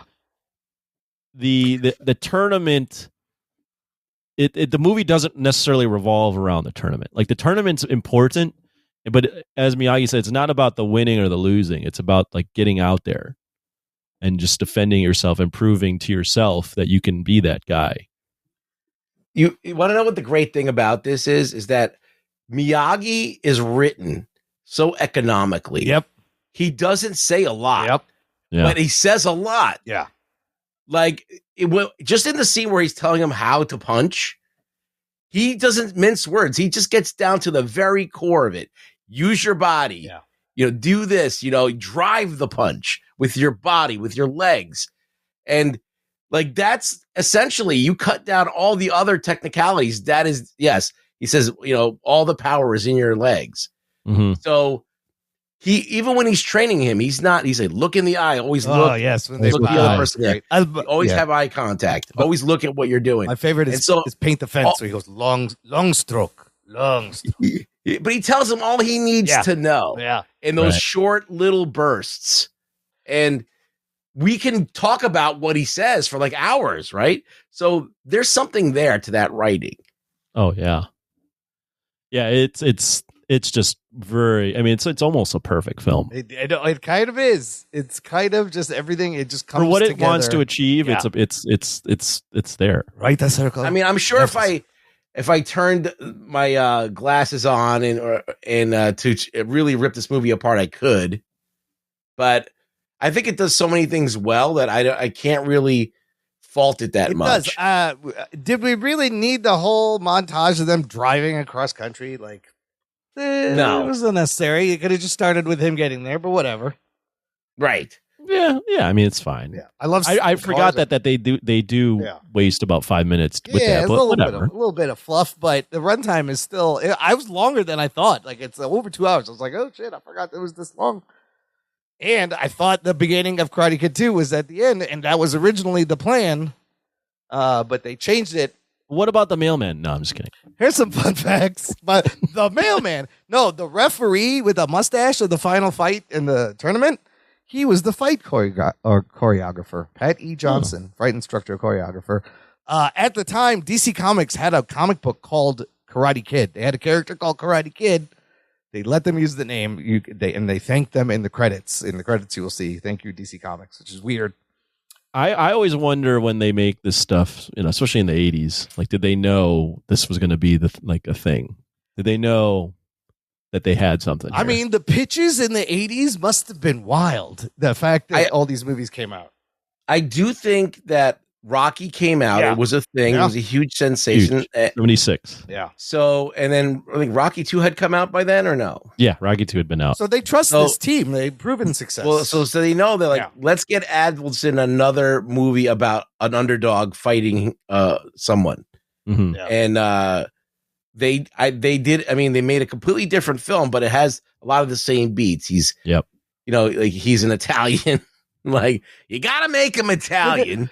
And, down on his luck, okay? And so he's like an underdog. And so there's a lot of that little DNA from, like, Rocky. And they knew that Rocky, like, it was hitting, and they just needed another Rocky. But they were brilliant to kind of appeal to, like, young kids. Yeah, you've also got the similar, like, Rocky has the relationship with Mick, this older guy. Yeah.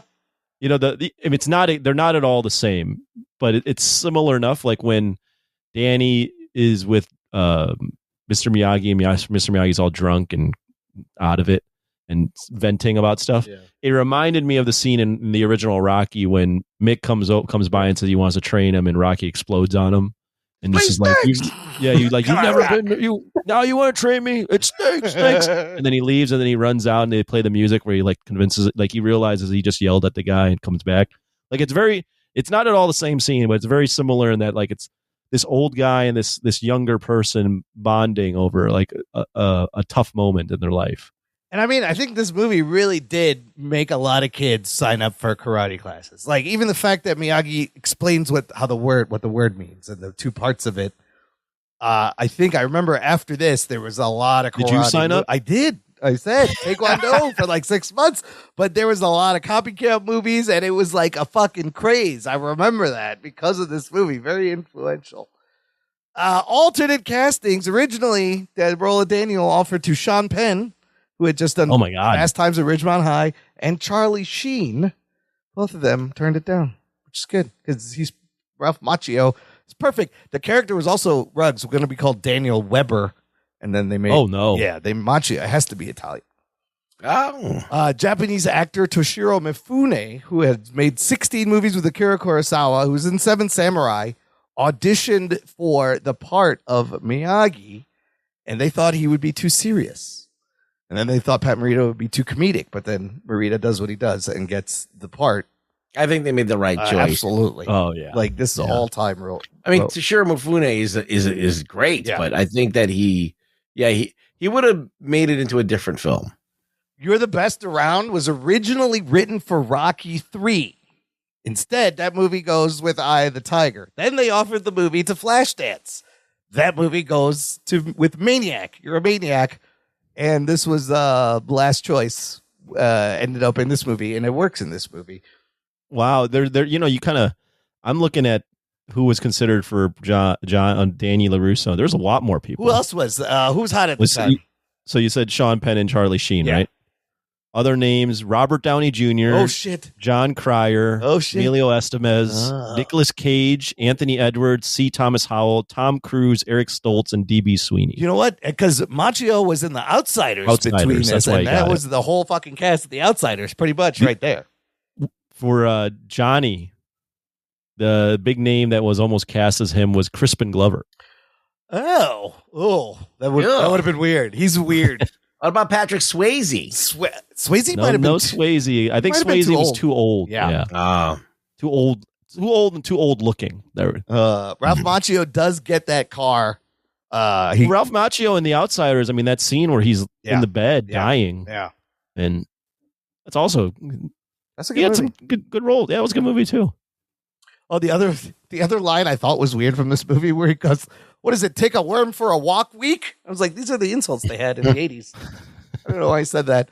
And then Daryl Vidal is the guy who plays Danny Duvall, and he's the referee. And there was a Saturday morning cartoon. I already mentioned that. Macchio did all stunts. The beginning of Karate Kid 2 is supposed to be the beginning of this movie, the end of this movie, but it wasn't. I have one final comment. Yes. Does it bother you that the Cobra Kai that's in this movie is not the Cobra Kai in the show? When the whole show is about Cobra Kai. What do you mean? Because isn't the new Cobra Kai in a strip mall? Mm-hmm. And this isn't. Well, this is on a corner. If you're following the Cobra Kai from, I think in 3, and maybe it was even in 4. I'm not sure if it was in 4. Does it get shut down? I think it gets pretty disgraced by the end. They probably shut down. Left. Yeah. Oh, okay. Because I know 3. It gets it by the end of that. They're pretty disgraced. So like this gym that Cobra Kai that Johnny sets up is not the original Cobra Kai. No, he reignites it. It's across from the restaurant where Daniel's mom works, even though she was like, I work for a computer company and that's why we're moving. And then she worked in a restaurant. I don't know. She has 2 jobs. Okay, so this is double income. She had to Single mom had to hold on to 2 jobs. Absolutely. Oh, and then Miyagi fixes his bike for free. Like all these little things leading up is so good. All right. Anyways, Anthony, final thoughts. What does this movie mean to you? Give me a number, a rating. Yeah, I mean, I always will have a special place for the Karate Kid. As I mentioned earlier, I did see it as a kid. Didn't connect. It's not one of those I loved it as a kid movies. It's a movie that I loved as a teenager. Yeah. I specifically in high school remember watching this one, Karate Kid 2, and just being like, these movies, like this is like parts of these movies how I want my life to be. Like, like they were just so seminal in terms of teaching me about like life and like different things, and then even revisiting this as an adult because of the fact that we're doing the Cobra Kai thing.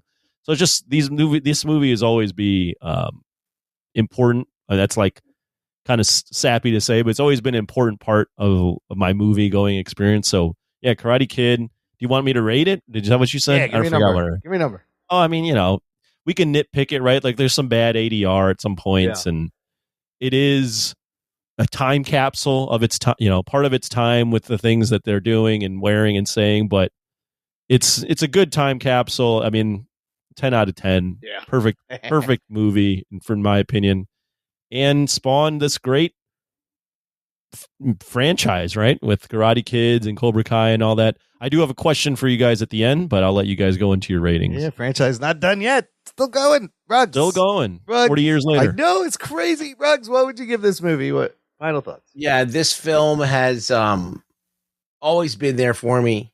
It's something that whenever I watch it, I get sucked into it. I really do enjoy it. I think that it's something I watch with my brothers. I watched it with my dad, watched it with my friends, and we all liked it. We all, thought it was ridiculous that this wimpy kid could beat up Johnny, and we thought that it was ridiculous that this old man could kick all these young kids' asses. And there is, the fact that Allie even likes Daniel for what reason, nobody knows. There's a lot of weird shit that goes on in this movie, but in my life, there are very few movies I could just watch anytime. And this is one of them. It's a perfect 10. Wow. Damn. 10 out of Rugs means a lot. That's amazing. No, it is almost a near perfect masterpiece of a movie, and it's teen wish fulfillment from the 80s done right. It is a coming of age movie that is something you experience as you're coming of age, as you grow up. Everyone's got to watch it. I will also give it a 10. I had a great time watching it again, and I, forgot some things, but this whole journey from that movie to seeing Cobra Kai is just a crazy franchise that it's still not over. I can't wait to see Cobra Kai Legends, but yeah, I'll give it a 10 too. It's fucking all timer. What was your question? Right. Big picture question now. One, I think we all would all agree, but I'll confirm. Do we consider this a sports movie? Yes. If Rocky's considered yes, this is a sports Rocky's a sports movie. I think I would also consider this a sports movie. Where does this rank for you in terms of sports movies, and what's your relationship with sports movies? And what are other sports movies that come to mind when you think of best sports movies? Rocky. That's it. Rocky, yeah. Rocky is the top of it. I mean, as much as I wasn't into sports, there were certain sports movies that I just wasn't interested in, but a good story is a good story, and that always superseded if it was a sports movie or whatever. So the ones I saw that had a good story, I can't remember. I mean, Rocky again. I can't. I like Any Given Sunday. Oh, that's a good one. So I'll throw a bunch out at you that are classics, and we'll see if you guys. So Rocky, obviously, Any Given Sundays on there. You can also talk about Bull Durham. You can talk about Angels in the Outfield. You can talk about Billy Madison. Oh, that's a sports movie? That's a good one. Yeah. Is it? That's a sports movie. I guess it is. Not Billy Madison. No, Happy Gilmore. Happy Gilmore. It's about golf. Sports movie. The Wrestler. Oh, that's the Mickey Rourke one. Hoosiers, Rudy. Major White League. Man Can't Jump. Major League's pretty good. Major League. League of Their Own. League of Their Own's very good. Yeah. Slapshot. Bull Durham. Did I say that? Caddyshack. Caddyshack is a fucking great comedy. Raging Bull. Yeah, that's a good one. Mighty Ducks. There's a lot of sports movies on there. Creed. Yeah, Creed. Bad News Bears. Bad News Bears. Field of Dreams, of course, is a classic. Field of Dreams. Remember the Titans. Remember the Titans is very good. I did like White Man Can't Jump. Some people even throw in there, it's debatable, Big Lebowski. It's a bowling movie. I mean, if that's a sports movie, then so is that fucking one with Woody Harrelson, Randy Quaid. What was that one? And Bill Murray. About the Randy Quaid playing the Amish dude. What the fuck is that movie called? And they go to the bowling. Kingpins or something? Yes. No. That's a great sports movie. Moneyball? Moneyball's fantastic. You want to talk about some new ones? I see Ford versus Ferrari, which Ford versus Ferrari, yeah. Love and Basketball is a good one, too. You probably haven't seen that. I've been hearing about it. I've heard about it. Rudy. Been hearing about it. Rudy. The Blind Side. And then I see on this list Hoosiers. Hoosiers is great. Yeah. Is Kickboxer count? I thought about this as I was walking around today. Kickboxer and Best of the Bloodsport. Best. And I think so. Best of the Best, I would consider a sports movie. I'll throw that in there. I think Kickboxer and Bloodsport. You could Bloodsport. I think is like a fight to the death kind of thing. So it is sporty, but it's also. I think it's more action. And Best of the Kickboxer, I also think is sports, but it's more like a. I think it's like towing the line between action and sports. So Best of the Best would move it over to sports. I would say it's Best of the Best is both, but I would say it's a sports movie as well. Because it's based on a real thing, I guess. Well, I think as long as you have like it's about a sport, or the sport is a part of the plot. I guess technically Kickboxer and Bloodsport are both sports movies as well. Although Kickboxer is like a revenge movie disguised as a sports movie. More action. Revenge action movie. Those are like kind of. I wouldn't. If you throw in like Happy Gilmore and things like that, then yeah, I guess you could throw in Miracle's good. What about Dodgeball? Dodgeball. It's definitely a sports movie. You could dodge a wrench. That's a basketball. Basketball is a sports movie. That's the thing. Sports movies aren't necessarily like one genre. Right. They can be comedies. They can be dramas. They can be action.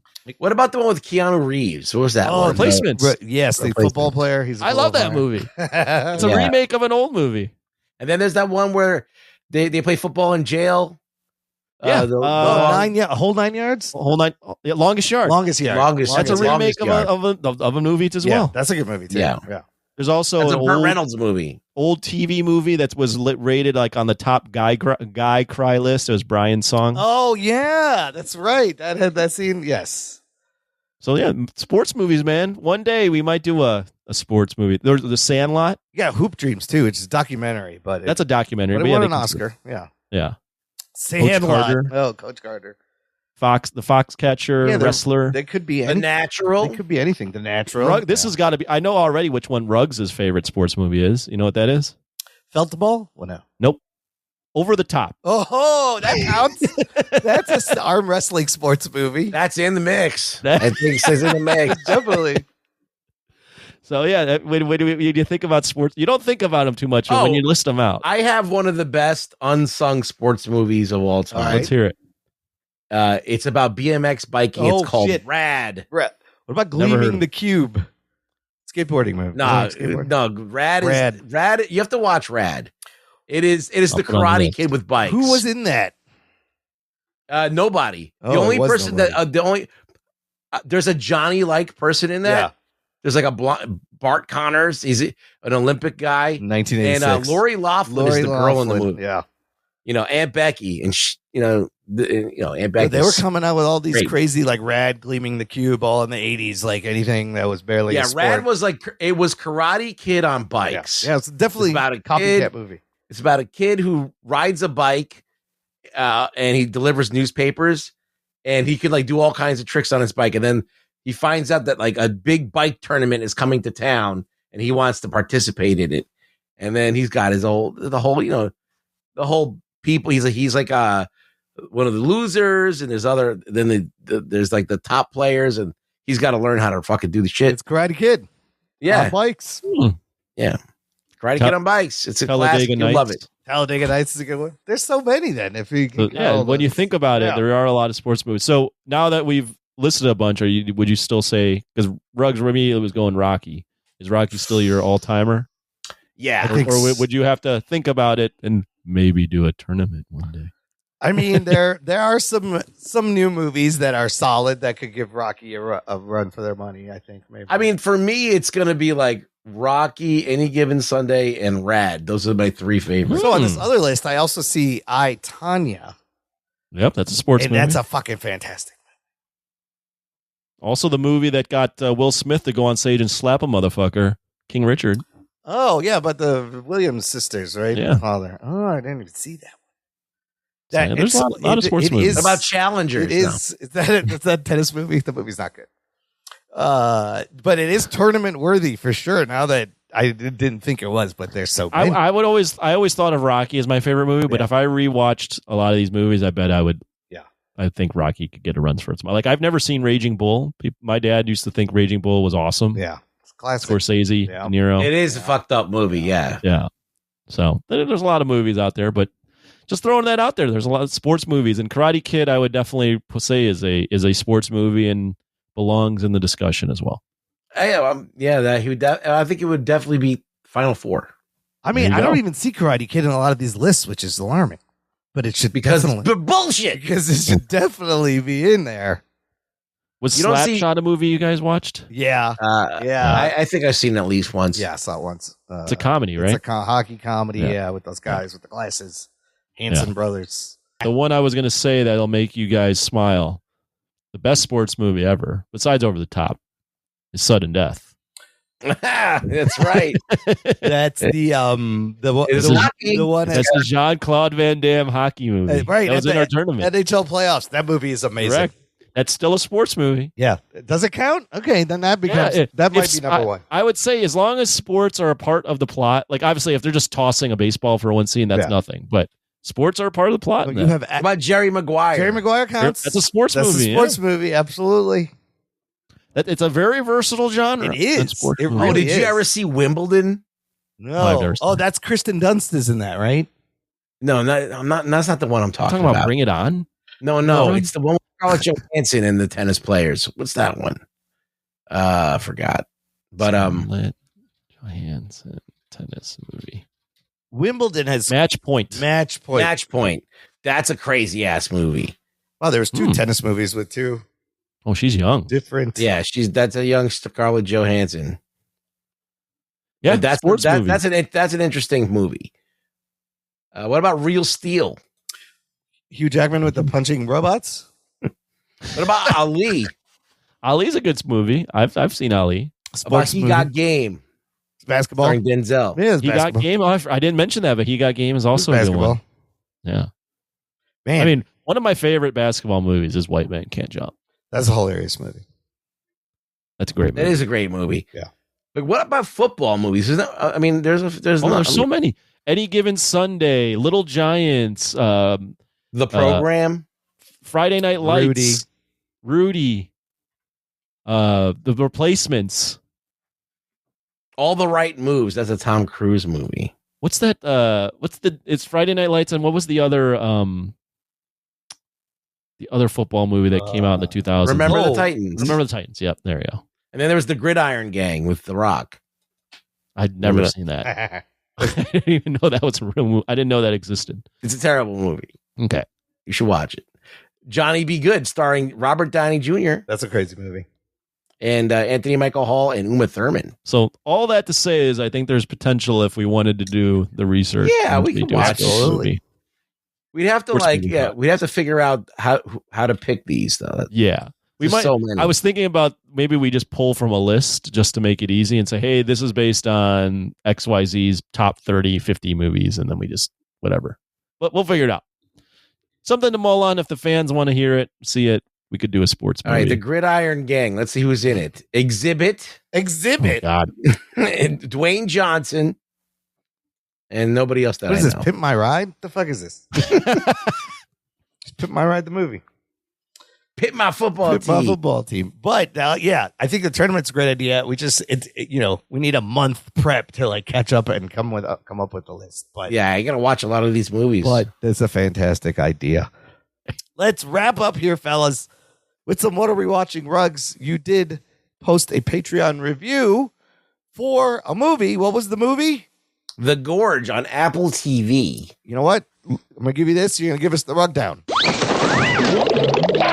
Here's the rundown. Yeah, quickly, it's a badly written movie. Like the whole setup is just so ridiculously bad that it calls into question everything else in the movie. So without giving too much away, there's this gorge, a big crevasse in the ground, a big crack. And on both sides, they have a tower. And guess who they have posted? One person on each tower. And they're not allowed to talk to each other. And these two sharpshooter, like long distance shooters, get hired to man the tower and then fix all of the machines that are on the perimeter that guard this. They're trying to keep something in the gorge from coming out. It's the dumbest setup already. Like, so I watched this, and also the towers are just across from each other. You think you would space them out so one person can watch one part and the other person can watch the other part. Nope.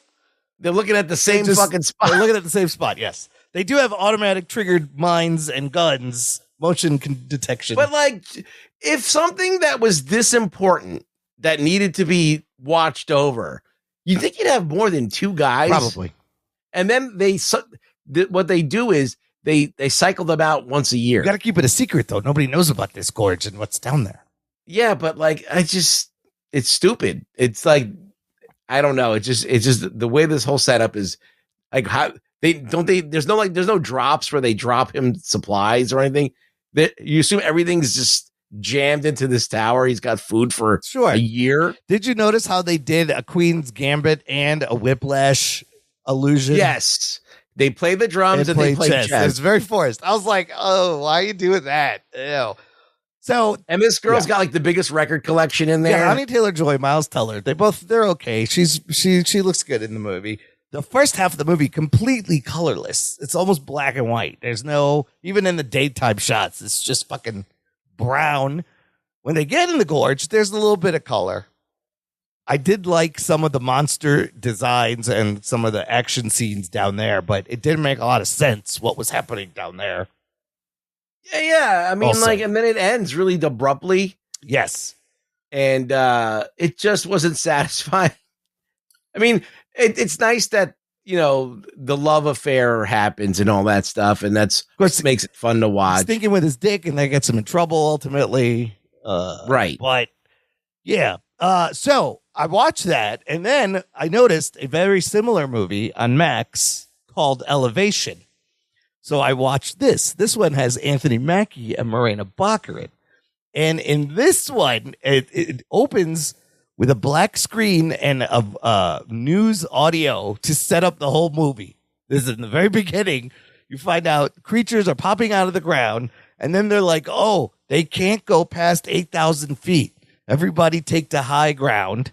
And then it goes 3 years later. And so we're just in this world where these people are stuck on these mountains, and there's a line above 8,000 feet, and there's these creatures. You don't really see the creatures a lot in this movie. The CGI is kind of rough, but basically Anthony Mackie, Morena Baccarin, his kid needs these air filters because he's on oxygen. I don't know how the kid survived 3 years on an oxygen tank.